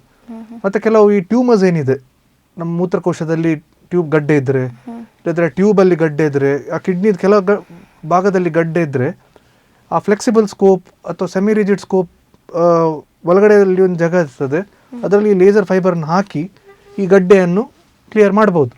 ಬಟ್ ಅದರಲ್ಲಿ ಸಹ ನಾವು ಕರೆಕ್ಟಾಗಿ ಪೇಷಂಟನ್ನು ಸಿಲೆಕ್ಟ್ ಮಾಡಬೇಕು. ತುಂಬ ದೊಡ್ಡ ಗಡ್ಡೆ ಇದ್ದರೆ ಕನ್ವೆನ್ಷನಲ್ ಟೆಕ್ನಿಕ್ಸೇ ಯಾವಾಗಾದರೂ ಅದರಿಂದ ಬೆಟರ್. ಹಾಗಾದರೆ ಡಾಕ್ಟರ್, ಎಲ್ಲ ರೀತಿಯ ಕಿಡ್ನಿ ಸ್ಟೋನ್ಗಳಿಗೆ ಕೂಡ ಈ ಲೇಸರ್ ಚಿಕಿತ್ಸೆ ಆಗುತ್ತಾ ಅಂತ? ಹೌದು. ಈಗ ಕಿಡ್ನಿ ಸ್ಟೋನ್ಸಲ್ಲಿ ಸಹ ನಾನು ಹೇಳಿದಾಗ ಕ್ಯಾಲ್ಸಿಯಂ ಸ್ಟೋನ್ಸ್ ಇದೆ, ಸಿಸ್ಟೈನ್ ಸ್ಟೋನ್ಸ್ ಅಂತ ಇದೆ, ಯೂರಿಕ್ ಆ್ಯಸಿಡ್ ಮತ್ತು ಇನ್ಫೆಕ್ಟಿವ್ ಸ್ಟೋನ್ಸ್ ಇದೆ. ಸೊ ಅದರಲ್ಲಿ ಮೇನ್ ಏನು ನೋಡಬೇಕಂತ ಹೇಳಿದರೆ ಈ ಹೌನ್ಸ್ಫೀಲ್ಡ್ ಯೂನಿಟ್ ಏನಿದೆ, ಸೊ ಗಟ್ಟಿಯಾದ ಸ್ಟೋನ್ಸ್ ಲೇಸರಲ್ಲಿ ಹುಡಿ ಮಾಡಲಿಕ್ಕೆ ಇನ್ನೂ ಸುಲಭ. ಆದರೆ ಸೈಜನ್ನು ಕರೆಕ್ಟಾಗಿ ನಾವು ತಲೆಯಲ್ಲಿ ಇಟ್ಕೊಳ್ಬೇಕು. ಯಾಕಂದರೆ ತುಂಬ ದೊಡ್ಡ ಸ್ಟೋನ್ ಆದರೆ ಟೈಮ್ ಜಾಸ್ತಿ ತಗೊಳ್ತದೆ ಆ್ಯಂಡ್ ಈ ಇಂಜುರಿ ಆಗೋದು ಸಾಧ್ಯತೆ, ಸ್ವಲ್ಪ ಬ್ಲೀಡಿಂಗ್. ನಾನು ಹೇಳಿದಾಗ ಕ್ಲೋಸ್ ಸಿಸ್ಟಮ್ ಇರ್ತದೆ, ನಾವು ಬಳಕೆ ಮಾಡೋ ನೀರನ್ನು ಹೊರಗೆ ಬರಲಿಕ್ಕೆ ಜಾಗ ಇರುವುದಿಲ್ಲ. ಸೊ ಅಂಥ ಸಂದರ್ಭದಲ್ಲಿ ಇನ್ಫೆಕ್ಷನ್ ಆಗೋ ಚಾನ್ಸಸ್ ಸ್ವಲ್ಪ ಜಾಸ್ತಿ. ಬಟ್ ಯಾವ ಥರದ ಸ್ಟೋನ್ ಇದ್ದರೆ ಸಹ ಗಟ್ಟಿ ಸ್ಟೋನ್ ಲೇಸರ್ ಉಪಯೋಗ ಮಾಡಿ ಹುಡಿ ಮಾಡ್ಬೋದು. ಸೈಜ್ ತುಂಬ ಇಂಪಾರ್ಟೆಂಟ್. ಓಕೆ ಡಾಕ್ಟರ್, ಈಗ ಯಾವುದೇ ಟ್ರೀಟ್ಮೆಂಟ್ ಕೊಡುವುದಕ್ಕಿಂತ ಮೊದಲು ಟೆಸ್ಟ್ಗಳನ್ನು ಮಾಡ್ತಾರೆ. ಹಾಗಾದರೆ ಈ ಲೇಸರ್ ಟ್ರೀಟ್ಮೆಂಟ್ ಕೊಡೋದ್ರ ಮೊದಲು ಯಾವ ಟೆಸ್ಟ್ಗಳನ್ನೆಲ್ಲ ಮಾಡ್ತೀರಿ ಅಂತ? ಸೊ ರುಟೀನ್ ಆಗಿ ಯಾವ ಏಜ್ ಗ್ರೂಪ್ ಪೇಷಂಟ್ ಬಂದರೆ ಸಹ ನಾವು CBC ಅಂತ ಹೇಳ್ತೀವಿ, ನಮ್ಮ ಹಿಮೋಗ್ಲೋಬಿನ್ ಲೆವೆಲ್, ಬಿಳಿ ರಕ್ತದ ಅಂಶ ಎಷ್ಟಿದೆ ಬಾಡಿಯಲ್ಲಿ, ಪ್ಲೇಟ್ಲೆಟ್ ಲೆವೆಲ್ ಏನಿದೆ, ಸೀರಮ್ ಎಲೆಕ್ಟ್ರೋಲೈಟ್ಸ್ ಅಂತ ಹೇಳ್ತೀವಿ, ನಮ್ಮ ಸೋಡಿಯಂ ಪೊಟ್ಯಾಷಿಯಂ ಲೆವೆಲ್, ಅದನ್ನೆಲ್ಲ ನಾವು ನೋಡ್ತೀವಿ. ಕ್ರಿಯಾಟಿನಿನ್ ಹೇಗಿದೆ, ಕ್ರಿಯಾಟಿನಿನ್ ಅಂದರೆ ನಮ್ಮ ಕಿಡ್ನಿದು ಕೆಲಸ ಮಾಡುವ ಅದು indicator, urea renal function test ಅಂತ ಕರಿತೀವಿ. ಮತ್ತು ಈ ಟೆಸ್ಟ್ಗಳ ಜೊತೆ ECG ಮತ್ತು ಚೆಸ್ಟ್ ಎಕ್ಸ್ರೇ ಎಲ್ಲ ಮಾಡಿ ನಾವು ಪೇಷಂಟನ್ನು ತಯಾರು ಮಾಡ್ತೀವಿ. ಶುಗರ್ ಇದ್ದ ಪೇಷಂಟಿಗೆ ನಾವು ಶುಗರ್ ಲೆವೆಲ್ ಕಂಟ್ರೋಲ್ ಮಾಡಿ ತಗೊಳ್ಬೇಕು. ಅದರ ಜೊತೆಗೆ ನಾನು ಹೇಳಿದಾಗ ಯೂರಿನ್ ಕಲ್ಚರ್ ಟೆಸ್ಟ್, ಮೂತ್ರದ ಸ್ಯಾಂಪಲನ್ನು ಯೂರಿನ್ ರುಟೀನ್ ಅಂತ ಮಾಡ್ತೀವಿ. ಅದರಲ್ಲಿ ಎಷ್ಟು ಕೀವಿದು ಅಂಶ ಇದೆ, ಅಲ್ಲ ಬ್ಯಾಕ್ಟೀರಿಯಾ ಬಂತಂತ ಹೇಳಿದರೆ ಯೂರಿನ್ ಕಲ್ಚರ್ ಅಂತ ಸಹ ಮಾಡ್ತೀವಿ. ಅದು 72 ಗಂಟೆಯಲ್ಲಿ ರಿಪೋರ್ಟ್ ಬರ್ತದೆ. ಇನ್ಫೆಕ್ಷನ್ ಇದೆ ಅಂತ ಹೇಳಿದರೆ ಆ್ಯಂಟಿಬಯೋಟಿಕ್ಸ್ ಕೊಟ್ಟು ಮತ್ತೆ ಒಂದ್ಸಲ ಯೂರಿನ್ ಕಲ್ಚರ್ ಸ್ಟೆರೈಲ್ ಅಂದರೆ ಅದರಲ್ಲಿ ಏನು ಕೀಟಾಣುಗಳು ಇಲ್ಲ ಅಂತ ಹೇಳಿದ ಮೇಲೆ ನಾವು ಈ RRS ಪ್ರೊಸೀಜರ್ ಮಾಡಿದರೆ ಯಾವಾಗಲೂ ಸೇಫ್. ಇಲ್ಲದ್ರೆ ಇನ್ಫೆಕ್ಷನ್ ಆಗೋದು ಸಾಧ್ಯತೆ ಜಾಸ್ತಿ. ದೇಹದಲ್ಲಿ ತುಂಬ ಚೇಂಜಸ್ ಬರ್ಬೋದು, BP ಕೆಳಗಡೆ ಹೋಗ್ಬೋದು, ಜ್ವರ ಬರ್ಬೋದು. ಸೊ ಇದೆಲ್ಲ ಟೆಸ್ಟ್ ಮಾಡಿ. ಆ್ಯಂಡ್ ವಯಸ್ಸಾದವರಿಗೆ ನಾವು 2D ECO ಅಂತ ಹೇಳ್ತೀವಿ. ನಮ್ಮ ಹೃದಯದ ಪಂಪಿಂಗ್ ಕೆಪಾಸಿಟಿ ಎಷ್ಟಿದೆ, 60%, 55% ಮೇಲೆ ಇದ್ದರೆ ಯಾವಾಗ ಸಹ ಸೂಕ್ತ. ಇಲ್ಲದ್ರೆ ಸ್ವಲ್ಪ ರಿಸ್ಕ್ ಇರ್ತದೆ. ಹೃದಯ ರೋಗ ಅವ್ರದ್ದು ಸ್ಪೆಷಲಿಸ್ಟ್ದು ಕ್ಲಿಯರೆನ್ಸ್ ತಗೊಂಡು, ಕಾರ್ಡಿಯಾಕ್ ಕ್ಲಿಯರೆನ್ಸ್ ಅಂತ ಹೇಳ್ತೀವಿ, ಅದನ್ನು ತಗೊಂಡು ಅವರು ಏನು ಹೇಳ್ತಾರೆ ಅದರ ಮೇಲೆ ರಿಸ್ಕ್ ಇದ್ದರೆ ನಾವು ಪೇಷಂಟಿಗೆ ಎಕ್ಸ್ಪ್ಲೇನ್ ಮಾಡಿ ಈ ಸ್ಟೋನ್ ಟ್ರೀಟ್ಮೆಂಟಿಗೆ ನಾವು ಅವರನ್ನು ಆಪರೇಷನ್ ಥಿಯೇಟರ್ಗೆ ತಯಾರು ಮಾಡ್ಬೋದು. ಓಕೆ ಡಾಕ್ಟರ್, ಈ ಲೇಸರ್ ಟ್ರೀಟ್ಮೆಂಟಲ್ಲಿ ಪೇಷಂಟ್ಗೆ ಜನರಲ್ ಅನಸ್ತೇಷಿಯಾ ಕೊಡೋದು ಇಂಪಾರ್ಟೆಂಟಾ ಅಂತ? ಅದೇ ಈ RRS ಟ್ರೀಟ್ಮೆಂಟ್ ನಾವು ಮಾಡುವಾಗ ಕಲ್ಲು ಮೂತ್ರಕೋಶದಲ್ಲಿ ಇದ್ದರೆ, ಇಲ್ಲದ್ರೆ ನಾವು ಯುರೇಟ್ರಲ್ಲಿ ಕಲ್ಲನ್ನು ಹುಡಿ ಮಾಡುವಾಗ ಯಾವಾಗ ಈ ಲೇಸರನ್ನು ಯೂಸ್ ಮಾಡ್ತೀವಿ ಆವಾಗ ನಾವು ಸ್ಪೈನಲ್ ಎನೆಸ್ಥೀಸಿಯಲ್ಲಿ ಸಹ ಉಪಯೋಗ ಮಾಡ್ಬೋದು. ಯಾಕಂದರೆ ಮೂತ್ರಕೋಶ ಮತ್ತು ಅದು ಯುರೇಟರ್ ಅಂತ ಏನು ಟ್ಯೂಬ್ ಕರಿತೀವಿ, ಅದಷ್ಟು ಅಲ್ಲಾಡಿಸೋದಿಲ್ಲ, ಮೂಮೆಂಟ್ ಇರೋದಿಲ್ಲ. ಬಟ್ ಕಿಡ್ನಿ ಒಳಗಡೆ ನಾವು ಕಲ್ಲನ್ನು ಹುಡಿ ಮಾಡುವಾಗ ಸ್ಪೈನಲ್ ಎನೆಸ್ಥೀಸಿಯಾ ಅಂಡರ್ ನಾವು ಮಾಡಿದರೆ ಪೇಷಂಟ್ ಶ್ವಾಸ ತಕ್ಕೊಳ್ಳುವಾಗ ಕಿಡ್ನಿ ಸಹ ಮೂಮೆಂಟ್ ಆಗ್ತದೆ. ಸೊ ಆವಾಗ ಲೇಸರ್ ಇದು ಫೈಬರ್ ಆ ಕಡೆ ಈ ಕಡೆ ತಾಗಿದ್ರೆ ಯಾಕಂದರೆ ಕಿಡ್ನಿ ಮೂಮೆಂಟ್ ಆಗ್ತದೆ. ಕಲ್ಲನ್ನು ಮಾಡೋ ಬದಲು ಆ ಮಾಂಸ ಏನು ಪ್ಯಾರನ್ ಕೈಮ ಅಂತ ಕರಿತೀವಿ, ಮ್ಯೂಕೋಸ್ ಏನಿದೆ ಅದಕ್ಕೆ ಮುಟ್ಟಿದರೆ ರಕ್ತ ಬರೋ ಸಾಧ್ಯತೆ ಇದೆ. ಇಲ್ಲಾಂದರೆ ತೂತಾಗಿ ಪರ್ಫೊರೇಷನ್ ಅಂತ ಕರಿತೀವಿ. ಮತ್ತು ಈ ನೀರೇನಿದೆ, ಕಲ್ಲಿನ ಚಿಕ್ಕ ಚಿಕ್ಕ ಪೀಸ್ ಏನಿದೆ, ಪರ್ಫೊರೇಷನ್ ಆಗಿ ಎಕ್ಸ್ಟ್ರಾವಸೇಷನ್ ಅಂತ ಹೇಳ್ತೀವಿ, ಕಿಡ್ನಿದ ಹೊರಗಡೆ ಹೋಗೋದು ಸಾಧ್ಯತೆ ಇದೆ. ಸೊ ಅಂಥ ಸಂದರ್ಭದಲ್ಲಿ ಜನರಲ್ ಅನೆಸ್ಥೀಸಿಯಾ ಕೊಟ್ಟು ಮಾಡೋದು ಸೂಕ್ತ. ಆವಾಗ ಈ ಕಿಡ್ನಿದೇನು ಮೂಮೆಂಟ್ ಇದೆ, ಪೇಷಂಟ್ ಶ್ವಾಸ ತಗೊಳ್ಳುವಾಗ ಕಿಡ್ನಿದ ಮೂಮೆಂಟ್ ಆದಷ್ಟು ಕಮ್ಮಿ ಆಗ್ತದೆ. ಆ್ಯಂಡ್ ಅದು ಎನೆಸ್ಥೆಟಿಸ್ಟ್ ಡಾಕ್ಟರ್ ಕೈಯಲ್ಲಿರ್ತದೆ, ಆ ಕಿಡ್ನಿದ ಮೂಮೆಂಟ್ಸ ಕಂಟ್ರೋಲ್ ಮಾಡ್ಬೋದು. ಈವನ್ ಈ PCನಲ್ಲಿ ನಾನು ಏನು ಹೇಳಿದೆ, ಈ ಕೀಹೋಲ್ ಸರ್ಜರಿ ಏನಿದೆ ಅಲ್ಲ, ನಾನು ಅದ್ರ ಬಗ್ಗೆ ಮಾತಾಡಿದೆ ಆಲ್ರೆಡಿ. ಅದು ಮಾಡುವಾಗ ಸಹ ಜನರಲ್ ಅನೆಸ್ಥಿಸಿಯಾ ಕೊಟ್ಟರೆ ಸೂಕ್ತ. ಯಾಕಂದರೆ ನಾವೊಂದು ಪಂಚರ್ ಅಂತ ಹೇಳ್ತೀವಿ, ಕೀಹೋಲ್ ಮಾಡೋ ಮೊದಲು ಕಿಡ್ನಿ ಒಳಗಡೆ ಇನಿಷಿಯಲ್ ಪಂಚರ್ ಅಂತ ಮಾಡಿ ಅದರ ಮೇಲೆ ಡೈಲಿಟೇಷನ್ ಅಂತ ಮಾಡಿ ಕಿಡ್ನಿ ತನಕ ತಲುಪಿಸ್ತೀವಿ. ಅದು ಮಾಡುವಾಗ ಜನರಲ್ ಅನೆಸ್ಥಿಸಿಯಾ ಅಂಡರ್ ಮಾಡಿದರೆ ನಮಗೆ ಸಹ ಸುಲಭ, ಕಿಡ್ನಿ ಡ್ಯಾಮೇಜ್ ಆಗೋ ಸಹ ಸಾಧ್ಯತೆ ಕಡಿಮೆ. ಓಕೆ ಓಕೆ ಡಾಕ್ಟರ್, ಈಗ ಯೂರೋ ಆಂಕಾಲಜಿಯಲ್ಲಿ ಈ ರೋಬೋಟಿಕ್ ಸರ್ಜರಿ ಅನ್ನುವಂಥದ್ದು ಎಷ್ಟು ಸಹಾಯ ಆಗುತ್ತೆ, ಇದರ ಪ್ರಯೋಜನ ಏನು ಅಂತ? ಸೊ ಮೊದಲು ಈ ಕಿಡ್ನಿ ಕ್ಯಾನ್ಸರ್ ಇಲ್ಲಾಂದರೆ ಈ ಮೂತ್ರಕೋಶ ಕ್ಯಾನ್ಸರ್, ಈ ಪ್ರಾಸ್ಟೇಟ್ ಕ್ಯಾನ್ಸರಿಗೆ ಓಪನ್ ಸರ್ಜರಿ ಮಾಡಿ ಆಪರೇಷನ್ ಮಾಡ್ತಾಯಿದ್ರು. ಮತ್ತೆ ಬಂದ ಕಾಲಘಟ್ಟದಲ್ಲಿ ಲ್ಯಾಪ್ರೋಸ್ಕೋಪಿ ಅಂತ ಕೇಳಿರ್ಬೋದು, ಲ್ಯಾಪ್ರೋಸ್ಕೋಪಿ ಸರ್ಜರಿ ಉಪಯೋಗ ಬಂತು. ಬಟ್ ಸ್ವಲ್ಪ ವರ್ಷದಿಂದ ಈ ರೋಬೋಟಿಕ್ ಸರ್ಜರಿಯನ್ನು ತುಂಬ ನಮ್ಮ ಹಾಸ್ಪಿಟಲಲ್ಲಿ ಈಗ ತುಂಬ ಕೇಸ್, ಒಂದು 50 ಜಾಸ್ತಿ ಕೇಸ್ ಆಗಿದೆ ನಮ್ಮ ಯೂರಾಲಜಿ ಡಿಪಾರ್ಟ್ಮೆಂಟಲ್ಲಿ. ಆ್ಯಂಡ್ ಈ ಬೇರೆ ಕ್ಯಾನ್ಸರ್ಗೆಲ್ಲ ಸೇರಿ ಒಂದು 200 ಕೇಸ್ ಜಾಸ್ತಿ ಆಗಿದೆ. ಸೊ ಓಪನ್ ಸರ್ಜರಿ ಮಾಡುವಾಗ ದೊಡ್ಡ ಗಾಯ ಮಾಡಬೇಕಿತ್ತು. ಆ್ಯಂಡ್ ಈ ಕೆಲವು ಗ್ರಂಥಿ ಏನಿದೆ, ನಮ್ಮ ಪೆಲ್ವಿಸ್ ಅಂತ ಕರಿತೀವಿ, ಹೊಕ್ಕಳಿಂದ ಕೆಳಗಡೆ ಭಾಗ, ಈ ಪ್ರಾಸ್ಟೇಟ್ ಕ್ಯಾನ್ಸರ್, ಮೂತ್ರಕೋಶ ಕ್ಯಾನ್ಸರ್, ಅಲ್ಲಿ ನಮಗೆ ಆಪ್ರೇಷನ್ ಮಾಡುವಾಗ ಅಷ್ಟು ಒಳ್ಳೆಯ ವಿಷನ್, ಅಂದರೆ ಕಣ್ಣಿಗೆ ಸ್ವಲ್ಪ ತುಂಬ ಕಷ್ಟದಲ್ಲಿ ಆಪ್ರೇಷನ್ ಮಾಡಬೇಕಿತ್ತು. ಲ್ಯಾಪ್ರೋಸ್ಕೋಪಿ ಬಂದ ಮೇಲೆ ಇಂಪ್ರೂವ್ಮೆಂಟ್ ಆಯಿತು. ಆದರೆ ರೋಬೋಟಿಕ್ ಸರ್ಜರಿ ಬಂದ ಮೇಲೆ ಅದು 3D ವಿಷನ್ ಅಂತ ಏನು ಕರಿತೀವಿ, 3D ವಿಷನ್ ಜೊತೆ ಆಪ್ರೇಷನ್ ಮಾಡ್ಬೋದು. ಮತ್ತು ಈ ಗ್ರಂಥಿಯನ್ನು ಕರೆಕ್ಟಾಗಿ ಚಿಕ್ಕ ಚಿಕ್ಕ ರಕ್ತನಾಳ ಏನಿದೆ ಕಂಟ್ರೋಲ್ಗೆ ಸಿಗ್ತದೆ. ಆ್ಯಂಡ್ ಕ್ಲಾರಿಟಿ ಏನಿದೆ ತುಂಬ ಚೆನ್ನಾಗಿ ನಮಗೆ ಅರ್ಥ ಆಗ್ತದೆ. ಆ್ಯಂಡ್ ಓಪನ್ ಸರ್ಜರಿ ಎಲ್ಲ ಮಾಡುವ ಗಾಯ ದೊಡ್ಡದು ಮಾಡಬೇಕಿತ್ತು. ಸೊ ರೋಬೋಟಿಕಲ್ಲಿ ತುಂಬ ಚಿಕ್ಕ ಗಾಯ, ಲ್ಯಾಪ್ರೋಸ್ಕೋಪಲ್ಲಿ ಸಹ ಗಾಯ ಚಿಕ್ಕ, ಬಟ್ ರೋಬೋಟಿಕಲ್ಲಿ ಇನ್ನೂ ಬೇಗ ಪೇಷಂಟ್ ಮನೆ ಹೋಗ್ಬೋದು. ಓಪನ್ ಮಾಡಿದರೆ ಒಂದು 8-10 ದಿವಸ ಹಾಸ್ಪಿಟಲ್ ಇರಬೇಕಿತ್ತು. ರೋಬೋಟಿಕಲ್ಲಿ ಒಂದು 2-3 ದಿವಸದಲ್ಲಿ ನಾವು ಮನೆ ಕಲಿಸ್ತೀವಿ. ಆ್ಯಂಡ್ ಒಂದು ತುಂಬ ಕಾಮನ್ ಕ್ವೆಶನ್ ಏನು ಪೇಷಂಟ್ಸ್ ಕೇಳ್ತಾರೆ, ಈ ರಕ್ತ ಎಷ್ಟು ಬ್ಲಡ್ ಲಾಸ್ ಆಗ್ತದಂತ. ಸೊ ಈ ರೋಬೋಟಿಕ್ ಸರ್ಜರಿಯಲ್ಲಿ blood loss minimal, almost minimal.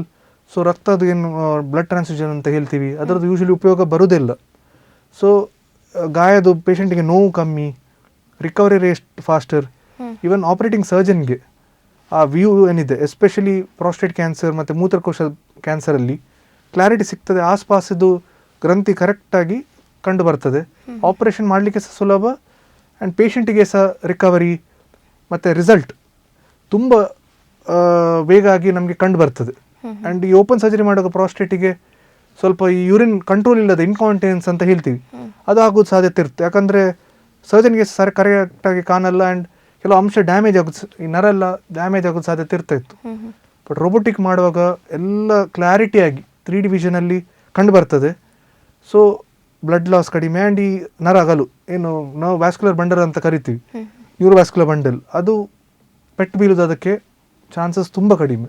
Okay doctor, ಇವಾಗ ಲೈಫ್ ಸ್ಟೈಲ್ ಅಥವಾ ಆಹಾರ ಪದ್ಧತಿಗಳು ಈ ಕಿಡ್ನಿ ಸ್ಟೋನನ್ನು ತಡಿಲಿಕ್ಕೆ ಎಷ್ಟು ಹೆಲ್ಪ್ಫುಲ್ ಆಗುತ್ತೆ, ಮತ್ತು ನಮ್ಮ ಲೈಫ್ ಸ್ಟೈಲ್ ಹೇಗಿರಬೇಕು ಕಿಡ್ನಿ ಸ್ಟೋನ್ ಬರದ ಹಾಗೆ ತಡಿಬೇಕಾದ್ರೆ ಅಂತ? ಮೊದಲನೇದಾಗಿ ನಮ್ಮ ಈ ಕರಾವಳಿ ಜಿಲ್ಲೆಗಳಲ್ಲಿ ನಿಮಗೆ ಇಲ್ಲಿದು ವೆದರ್ ಪ್ಯಾಟರ್ನ್ ಗೊತ್ತಿದೆ, ತುಂಬ ಸೆಕೆ, ಹ್ಯುಮಿಡಿಟಿ ಜಾಸ್ತಿ. ಸೊ ನೀರು ಕುಡಿಯೋದು ತುಂಬ ಇಂಪಾರ್ಟೆಂಟ್. ಮಿನಿಮಮ್ ಆಗಿ 2 ಲೀಟ್ರಿಂದ 2.5 ಲೀಟರ್ ತನಕ ದಿವಸ ಕುಡಿಲೇಬೇಕು, ಅದು ತುಂಬ ಮುಖ್ಯ. ಮತ್ತು ನೀವು ಕೇಳಿದಾಗ ಆಹಾರ, ಚಿಕ್ಕ ವಯಸ್ಸದವ್ರಿಗೆ ಏನು ಹೇಳೋದಂತ ಹೇಳಿದರೆ ಈ ಜಂಕ್ ಫುಡನ್ನು ಆದಷ್ಟು ಕಡಿಮೆ ಮಾಡಬೇಕು. ಎಸ್ಪೆಷಲಿ ಚಾಕ್ಲೇಟ್ಸ್ ಮತ್ತು ಈ ನಟ್ಸನ್ನೆಲ್ಲ ತಿಂತಾರೆ. ಸಾಫ್ಟ್ ಡ್ರಿಂಕ್ಸನ್ನು, ಎಸ್ಪೆಷಲಿ ಕೋಲಾ ಐಟಮ್ಸನ್ನು ಆದಷ್ಟು ಮುಟ್ಲೇಬಾರ್ದು. ಈ ಐಟಮ್ಸನ್ನು ಕನ್ಸ್ಯೂಮ್ ಮಾಡಿದರೆ ಸ್ಟೋನ್ ಆಗೋ ಚಾನ್ಸಸ್ ಜಾಸ್ತಿ. ಮತ್ತು ಈ ನಾನ್ ವೆಜ್ ತಿನ್ನುವಾಗ ಸಹ ತಿನ್ನಬಾರ್ದಂತ ಏನಿಲ್ಲ, ತಿನ್ನುವಾಗ ಎಸ್ಪೆಷಲಿ ಈ ರೆಡ್ ಮೀಟ್ ಅಂತ ಕರಿತೀವಿ, ಮಟನ್ ಎಲ್ಲ ಆದಷ್ಟು ನಾವು ಕಡಿಮೆ ಮಾಡಬೇಕು. ಯಾಕಂದರೆ ಯೂರಿಕ್ ಆ್ಯಸಿಡ್, ಕೆಲವರು ಅನಿಸೋದು ಯೂರಿಕ್ ಆ್ಯಸಿಡ್ ಹೈ ಆದರೆ ಕಾಲು ನೋವು ಮಾತ್ರ ಅಂತ, ಬಟ್ ಮೂತ್ರಪಿಂಡಲ್ಲಿ ಸಹ ಸ್ಟೋನ್ ಕಲ್ಲಾಗೋ ಸಾಧ್ಯತೆ ಇದೆ. ಆ್ಯಂಡ್ ಅದು ಪದೇ ಬರ್ತದೆ. ಸೊ ಅದನ್ನು ನಾವು ಆದಷ್ಟು ನಮ್ಮ ಆಹಾರ ಪತ್ತೆ ಕರೆಕ್ಟಾಗಿ ಮಾಡಿದರೆ ಈ ಸ್ಟೋನ್ ಆಗುವ ಚಾನ್ಸಸ್ ಕಡಿಮೆ. ಬಟ್ ನೀರು ಕುಡಿಯೋದು 2ರಿಂದ 2.5 ಲೀಟರ್ ಬಹಳ ಮುಖ್ಯ. ಡಾಕ್ಟರ್, ಇತ್ತೀಚೆಗೆ ನಾವು ಈ ಥೂಲಿಯಂ ಫೈಬರ್ ಲೇಸರ್ ಬಗ್ಗೆ ಕೇಳ್ತಾ ಇದ್ದೀವಿ, ಇದು ಎಷ್ಟು ವಿಭಿನ್ನವಾಗಿದೆ ಅಂತ? ಸೊ ಈ ಥೂಲಿಯಂ ಲೇಸರ್ ಇದು ತರಂಗ ಇನ್ನೂ ಜಾಸ್ತಿ, ಅಂದರೆ ಎನರ್ಜಿ ಸೋರ್ಸ್ ಏನಿದೆ ವೇವ್ ಲೆಂತ್ ಹೋಲ್ಮಿಯಂ ಲೇಸರ್ಗಿಂತ ಜಾಸ್ತಿ. But high energy source. So ಅದನ್ನು ಯೂಶ್ವಲಿ ನಾವು ಯುರೇಟರ್ ಅಂತ ಏನು ಕರಿತೀವಿ ಅದರಲ್ಲಿ ಆದಷ್ಟು ಉಪಯೋಗ ಮಾಡಬಾರ್ದು. ಯಾಕಂದರೆ ಉಪಯೋಗ ಮಾಡುವಾಗ ಆ ಎನರ್ಜಿಂತ ಆಸ್ಪಾಸ್ ಆ ಕಿಡ್ನಿದೇನು ಮಾಂಸ ಇದೆ ಡ್ಯಾಮೇಜ್ ಆದರೆ ಸ್ಟ್ರಿಕ್ಚರ್ ಆಗೋದು ಚಾನ್ಸಸ್ ಜಾಸ್ತಿ.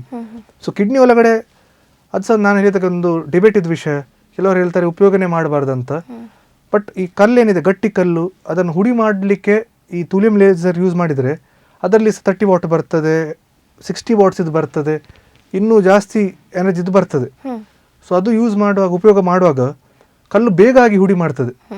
ಬಟ್ ಮೋಸ್ಟ್ ಇಂಪಾರ್ಟೆಂಟ್ ಆಗಿ ಏನು ನಾನು ಸಂದೇಶ ಕೊಡ್ತೇನೆ ಅಂತ ಹೇಳಿದರೆ ಅದು ಉಪಯೋಗ ಮಾಡುವಾಗ ಸಹ ನಾವು ಎಕ್ಸ್ಪರ್ಟ್ ಹ್ಯಾಂಡ್ಸಲ್ಲಿ ಯೂಸ್ ಮಾಡಬೇಕು. ಯಾಕಂದರೆ ಆ ಕಡೆ ಈ ಕಡೆ ಇಂಜುರಿ ಆದರೆ ಬ್ಲೀಡಿಂಗ್ ಆಗೋದು, ಮತ್ತು ನಾವು ಆ ವಿಡಿಯೋದಲ್ಲಿ ತೋರಿಸಿದಾಗೆ ಆ ಫ್ಲೆಕ್ಸಿಬಲ್ ಸ್ಕೋಪ್ ಆ ಬೆಂಡಾಗಿ ಯಾವಾಗ ಕ್ಯಾಲಿಕ್ಸ್ ಅಂತ ಕಂಪಾರ್ಟ್ಮೆಂಟಿಗೆ ಹೋಗ್ತದೆ ಅಲ್ಲಿ ಇಂಜುರಿ ಆಗೋ ಚಾನ್ಸಸ್ ಇದೆ, ತೂತಾಗಿ ನೀರು ಹೊರಗಡೆ ಹೋಗೋ ಚಾನ್ಸ್ ಇದೆ. ಸೊ ಜನರಲಿಸಿಸ್ ಅಂಡರ್ ಪೇಷಂಟ್ ಇದು ರೆಸ್ಪಿರೇಟರಿ ಮೂಮೆಂಟ್ಸನ್ನು ಕಂಟ್ರೋಲ್ ಇಟ್ಟು ಸರಿಯಾಗಿ ಉಪಯೋಗ ಮಾಡಿದರೆ ಏನು ಕಿಡ್ನಿಗೆ ಡ್ಯಾಮೇಜ್ ಆಗಲ್ಲ. ಓಕೆ ಡಾಕ್ಟರ್, ಈಗ ಈ ರೋಬೋಟಿಕ್ ಸರ್ಜರಿಯನ್ನು ಮಾಡುವಾಗ ವೈದ್ಯರ ಪಾತ್ರ ಏನು? ಈಗ ನಾರ್ಮಲ್ ಆಗಿ ಜನರು ಅನ್ಕೊಂಡಿರ್ತಾರೆ ವೈದ್ಯರಿಗೆ ಅಂತ ಕೆಲಸ ಇಲ್ಲ, ಎಲ್ಲ ಕೂಡ ರೋಬೋಟೇ ಮಾಡುತ್ತೆ ಅಂತ ಹೇಳಿ. ಹಾಗಾದರೆ ವೈದ್ಯರು ಏನು ಮಾಡ್ತಾರೆ ಅಂತ? ತುಂಬ ಒಳ್ಳೆದ ಕ್ವೆಶನ್ ನೀವು ಕೇಳಿದ್ರಿ. ರೋಬೋಟಿಕ್ ಆ್ಯಕ್ಚುಲಿ ಅದು ರೋಬೋಟಿಕ್ ಅಸಿಸ್ಟೆಡ್ ಸರ್ಜರಿ ಅಂತ ಹೇಳ್ತೀವಿ. ಈಗ ರೋಬೋಟಿಕ್ ಅಸಿಸ್ಟೆಡ್ ರಾಡಿಕಲ್ ಪ್ರಾಸ್ಟೇಟೆಕ್ಟಮಿ, ಈಗ ಪ್ರಾಸ್ಟೇಟ್ ಕ್ಯಾನ್ಸರ್ಗೆ ನಾವು ಯಾವ ಪ್ರಾಸ್ಟೇಟ್ ತೆಗಿತೀವಿ ಅಲ್ಲ, ರೋಬೋಟಿಕ್ ಅಸಿಸ್ಟೆಡ್ ರಾಡಿಕಲ್ ನೆಫ್ರೆಕ್ಟಮಿ ಅಂತ ಅಂದರೆ ಕಿಡ್ನಿಲಿ ಕ್ಯಾನ್ಸರ್ ಇರುವಾಗ ಪಾರ್ಷಲ್ ನೆಫ್ರೆಕ್ಟಮಿ, ಕಿಡ್ನಿದು ಒಂದು ಭಾಗ ತೆಗೆಯೋದು. ಸೊ ಕೆಲವರು ತುಂಬ ಜನರು ಅನಿಸೋದು ರೋಬೋಟ್ ಆಪ್ರೇಷನ್ ಖಾಲಿ ಮಾಡೋದು ನಿಮ್ದೇನು ಕೆಲಸ ಇದೆ ಅಂತ. ಸೊ ಆ ವಿಡಿಯೋದಲ್ಲಿ ನಾವು ತೋರಿಸಿದಾಗೆ ರೋಬೋಟಿಗೆ 4 ಕೈ ಇರ್ತದೆ, ರೋಬೋಟಿಕ್ ಆರ್ಮ್ಸ್ ಅಂತ ಹೇಳ್ತೀವಿ. ಕೆಲವು ಆಪ್ರೇಷನಲ್ಲಿ 3 ಆರ್ಮ್ಸ್ ಕೈಯನ್ನು ಉಪಯೋಗ ಬಲಿಸ್ತೀವಿ, ಕೆಲವು ಸಲ 4 ಕೈ ಬೇಕು. ಪ್ರಾಸ್ಟೇಟ್ ಆಪ್ರೇಷನ್ ಎಲ್ಲ ಮಾಡುವಾಗ 4 ಕೈ ಬೇಕು. ಸೊ ಲ್ಯಾಪ್ರೋಸ್ಕೋಪಿ ಥರನೇ ನಾವು ಚಿಕ್ಕ ತೂತು ಮಾಡಿ ಆ ಕೈದು ಏನು ಎಕ್ಸ್ಟೆನ್ಷನ್ ಇದೆ ನಾವು ಬಾಡಿ ಒಳಗಡೆ ಇರ್ತದೆ. ಒಂದು ರಕ್ತನಾಡನ್ನು ಹಿಡಿಲಿಕ್ಕೆ, ಒಂದು ನಮ್ಮ ಸ್ಟಿಚ್ ತೆಗಿಲಿಕ್ಕೆ ಅಲ್ಲಿ ಒಬ್ಬರು ಕೂತ್ಕೊಂಡಿರ್ತಾರೆ ಅದನ್ನು ಕಂಟ್ರೋಲ್ ಮಾಡಲಿಕ್ಕೆ. ಮೇನ್ ಇನ್ನೊಂದು ಸಹ ವಿಡಿಯೋದಲ್ಲಿ ನೋಡಿರ್ಬೋದು, ಕಾನ್ಸೋಲ್ ಅಂತ ಇರ್ತದೆ, ಸರ್ಜನ್ಸ್ ಕಾನ್ಸೋಲ್ ಅಂತ. ಅಲ್ಲಿ ಎಲ್ಲಿ ನಮ್ಮ ಸರ್ಜನ್ ಕೂತ್ಕೊಂಡು ಆಪ್ರೇಷನ್ ಮಾಡ್ತಾರೆ. ಸೊ ಎಂಟೈರ್ ಕಂಟ್ರೋಲ್ ಸರ್ಜನ್ ಕೈಯಲ್ಲಿರ್ತದೆ. ಸೊ ಇದು ಸಂದೇಶ ತುಂಬ ಇಂಪಾರ್ಟೆಂಟ್. ಸರ್ಜನ್ ಏನು ಕಂಟ್ರೋಲ್ ಮೂಮೆಂಟ್ಸ್ ಮಾಡ್ತಾರೆ ಅದನ್ನೇ ಅಲ್ಲಿ ರೋಬೋಟಿದು ಅದು ಕೈ ಇದೆ, ರೋಬೋಟಿಕ್ ಆರ್ಮ್ಸ್ ಏನಿದೆ ಅದನ್ನು ಫಾಲೋ ಮಾಡ್ತದೆ. ಈ ತಪ್ಪು ಮಾಹಿತಿಯನ್ನು ನಾವು ಏನು ಮೆಸೇಜ್ ಕೊಡ್ತೀನಿ ಅಂತ ಹೇಳಿದರೆ ರೋಬೋ ಕಂಪ್ಲೀಟ್ಲಿ ಆಪರೇಷನ್ ಮಾಡೋದಂತ ಅಲ್ಲ, ಅದು robotic assisted procedures. So surgeon ಕೈಯಲ್ಲಿಯೇ ಕಂಟ್ರೋಲ್ ಇರ್ತದೆ. ಡಾಕ್ಟರ್, ಕಾರ್ಯಕ್ರಮದ ಕೊನೆಯದಾಗಿ ಈಗ ರೋಬೋಟಿಕ್ಸ್ ಸರ್ಜರಿ ಆಗಿರ್ಬೋದು ಅಥವಾ ಲೇಸರ್ ಟ್ರೀಟ್ಮೆಂಟ್ ಆಗಿರ್ಬೋದು, ಇದ್ರ ಬಗ್ಗೆ ನೀವು ವೀಕ್ಷಕರಿಗೆ ಏನು ಕಿವಿ ಮಾತನ್ನು ಕೊಡ್ತೀರಿ? ಅಂದರೆ ಕೆಲವರಲ್ಲಿ ಭಯ ಇರುತ್ತೆ, ಇದ್ರ ಬಗ್ಗೆ ನೀವು ವೀಕ್ಷಕರಿಗೆ ಏನು ಹೇಳ್ತೀರಿ ಅಂತ? ಸೊ ಲೇಸರ್ ಅಂತ ಉಪಯೋಗ ಇದು ಪದ ನಾವು ಬಲಿಸುವಾಗ ಎಲ್ಲರೂ ಎನಿಸ್ತಾರೆ ಅದರದ್ದು ಏನಾದರೂ ಬಾಡಿಗೆ ಅಪಾಯ ಇದೆ ಅಂತ. ಬಟ್ ನಾನು ಹೇಳಿದಾಗೆ ಕರೆಕ್ಟಾಗಿ ಅದನ್ನು ಉಪಯೋಗ ಪಡ್ಕೊಂಡ್ರೆ ಸ್ಟೋನನ್ನು ಕಲ್ಲನ್ನು ಕಂಪ್ಲೀಟಾಗಿ ನಾವು ಕ್ಲಿಯರ್ ಮಾಡ್ಬೋದು. ಮತ್ತು ಈ ವಯಸ್ಸಾದವರಲ್ಲಿ ಉಪಯೋಗ ಮಾಡ್ಬೋದು, ಪೇಷಂಟಿಗೆ ಬೇಗ ಮನೆ ಹೋಗ್ಬೋದು, ಏನು ರಿಸ್ಕ್ ಫ್ಯಾಕ್ಟರ್ಸ್ ಕಮ್ಮಿ ಆಗ್ತದೆ. ಬ್ಲಡ್ ಥಿನ್ನಸ್ ಏನಿದೆ ಅದು ನಿಲ್ಲಿಸ್ಬೇಕಂತ ಇಲ್ಲ ಈ ಲೇಸರ್ ಉಪಯೋಗ ಮಾಡುವಾಗ. ಸೊ ಬೆನಿಫಿಟ್ಸ್ ಇದೆ, ಬಟ್ ಸೆಲೆಕ್ಟ್ ಮಾಡುವಾಗ ಪೇಷಂಟನ್ನು ನಾವು ಸ್ಟೋನ್ ಸೈಜ್ ಅದೆಲ್ಲ ನೋಡಬೇಕು. ತುಂಬ ಜಾಸ್ತಿ ಇದ್ದರೆ ಕೀಹೋಲ್ ಸರ್ಜರಿ ಯಾವಾಗ ಸಹ ಒಂದು ಒಳ್ಳೆದಾದ ಟೆಕ್ನಿಕ್ ಅದು. ಆ್ಯಂಡ್ ರೋಬೋಟಿಕ್ ಸರ್ಜರಿ ಏನು ಮಾಹಿತಿ ಕೊಡ್ತೀನಿ, ಇನ್ನೂ ಜಾಸ್ತಿ ಅವೇರ್ನೆಸ್ ಬೇಕು ರೋಬೋಟಿಕ್ ಸರ್ಜರಿ ಬಗ್ಗೆ. ನಮ್ಮ ಇನ್ಸ್ಟಿಟ್ಯೂಷನಲ್ಲಿ ರೆಗ್ಯುಲರ್ಲಿ ನಾವು ರೋಬೋಟಿಕ್ ಸರ್ಜರಿ ಈಗ ಮಾಡ್ತಾ ಇದ್ದೀವಿ. ಸೊ ಕ್ಯಾನ್ಸರ್ ಕ್ಯೂರ್ ರೇಟ್ ಜಾಸ್ತಿ, ಯಾಕಂದರೆ ನಾನು ಹೇಳಿದಾಗೆ ಗ್ರಂಥಿ ಕರೆಕ್ಟಾಗಿ ಕಂಡು ಬರ್ತದೆ, ಚಿಕ್ಕ ಚಿಕ್ಕ ರಕ್ತನಾಡ. ಸೊ ಆ್ಯಂಡ್ ಈ ಪ್ರಾಸ್ಟೇಟ್ ಸರ್ಜರಿ ಮಾಡುವಾಗ ತುಂಬ ಜನರಿಗೆ ಏನು ಟೆನ್ಷನ್ ಇರ್ತದೆ, ಸೆಕ್ಷುವಲ್ ಲೈಫ್ ಎಫೆಕ್ಟ್ ಆಗ್ತದೆ ಅಂತ. ಯಾಕಂದರೆ ನಾನು ಹೇಳಿದಾಗೆ ನರ ಡ್ಯಾಮೇಜ್ ಆಗ್ತದೆ, ನ್ಯೂರೋವ್ಯಾಸ್ಕ್ಯುಲರ್ ಬಂಡಲ್ ಏನಿದೆ, ಇಲ್ಲದ್ರೆ ಯೂರಿನ್ ಲೀಕ್ ಆಗೋ ಸಾಧ್ಯತೆ ಇದೆ. ಈ ರೋಬೋಟಿಕ್ ಸರ್ಜರಿಯಲ್ಲಿ ಆ ಚಾನ್ಸಸ್ ತುಂಬ ಕಡಿಮೆ. ಆ್ಯಂಡ್ ಈವನ್ ಕಿಡ್ನಿ ಆಪ್ರೇಷನ್ ಎಲ್ಲ ಮಾಡುವಾಗ ಕ್ಲಿಯರೆನ್ಸ್ ರೇಟ್ ಏನಿದೆ, ಆ ಕ್ಯಾನ್ಸರ್ ಗಡ್ಡೆ ಏನಿದೆ ತೆಗೆಯೋದು ಕಂಪ್ಲೀಟ್ ಕ್ಲಿಯರೆನ್ಸ್ ಎಲ್ಲ ಈ ರೋಬೋಟಿಕಲ್ಲಿ ತುಂಬ ಒಳ್ಳೆಯದಾಗಿ ಮಾಡ್ಬೋದು. ಸೊ ಆದಷ್ಟು ಜನರಲ್ಲಿ ನಾನು ಅದೇ ಹೇಳೋದು, ರೋಬೋಟಿಕ್ ಸರ್ಜರಿ ಮಾಡಿಸ್ಕೊಳ್ಳೋದು ಯಾವಾಗ ಸಹ ಒಂದು ಒಳ್ಳೆಯದು ವಿಷಯ. ಓಕೆ, ಎಸ್ ಡಾಕ್ಟರ್, ಇಷ್ಟೊತ್ತು ನಮ್ಮ ಜೊತೆಗಿದ್ದು ಈ ರೋಬೋಟಿಕ್ ಶಸ್ತ್ರಚಿಕಿತ್ಸೆ ಅಥವಾ ಲೇಸರ್ ಟ್ರೀಟ್ಮೆಂಟ್ ಬಗ್ಗೆ ಸಾಕಷ್ಟು ಮಾಹಿತಿಯನ್ನು ನೀಡಿದರೆ ನಿಮಗೆ ಧನ್ಯವಾದಗಳು. Thank you. ವೀಕ್ಷಕರೇ, ನೀವು ಕೂಡ ಸಾಕಷ್ಟು ಮಾಹಿತಿಯನ್ನು ಪಡ್ಕೊಂಡ್ರಿ ಅಂತ ಅಂದ್ಕೊಳ್ತೇವೆ. ವೈದ್ಯರು ಹೇಳಿದರು ಲೇಸರ್ ಟ್ರೀಟ್ಮೆಂಟ್ ಅಂತ ಹೇಳಿದ ತಕ್ಷಣ ನೀವು ಭಯಪಡುವ ಅವಶ್ಯಕತೆ ಇಲ್ಲ. ಮತ್ತು ಟ್ರೆಡಿಷ್ನಲ್ ಮೆಥಡ್ ಮತ್ತು ಈ ಅಡ್ವಾನ್ಸ್ಡ್ ಏನು ಲೇಸರ್ ಟ್ರೀಟ್ಮೆಂಟ್ ಇದೆ, ಏನು ರೋಬೋಟಿಕ್ ಸರ್ಜರಿ ಇದೆ, ಇದರ ಬಗ್ಗೆ ಎಷ್ಟು ಅದು ಅಡ್ವಾನ್ಸ್ಡ್ ಆಗಿದೆ ಅಂತ ಹೇಳಿದರು. ಖಂಡಿತವಾಗಿ ನೀವು KS ಹೆಗ್ಡೆ ಆಸ್ಪತ್ರೆಗೆ ಭೇಟಿ ನೀಡಿ ಇದರ ಪ್ರಯೋಜನವನ್ನು ಪಡೆದುಕೊಳ್ಬೋದು.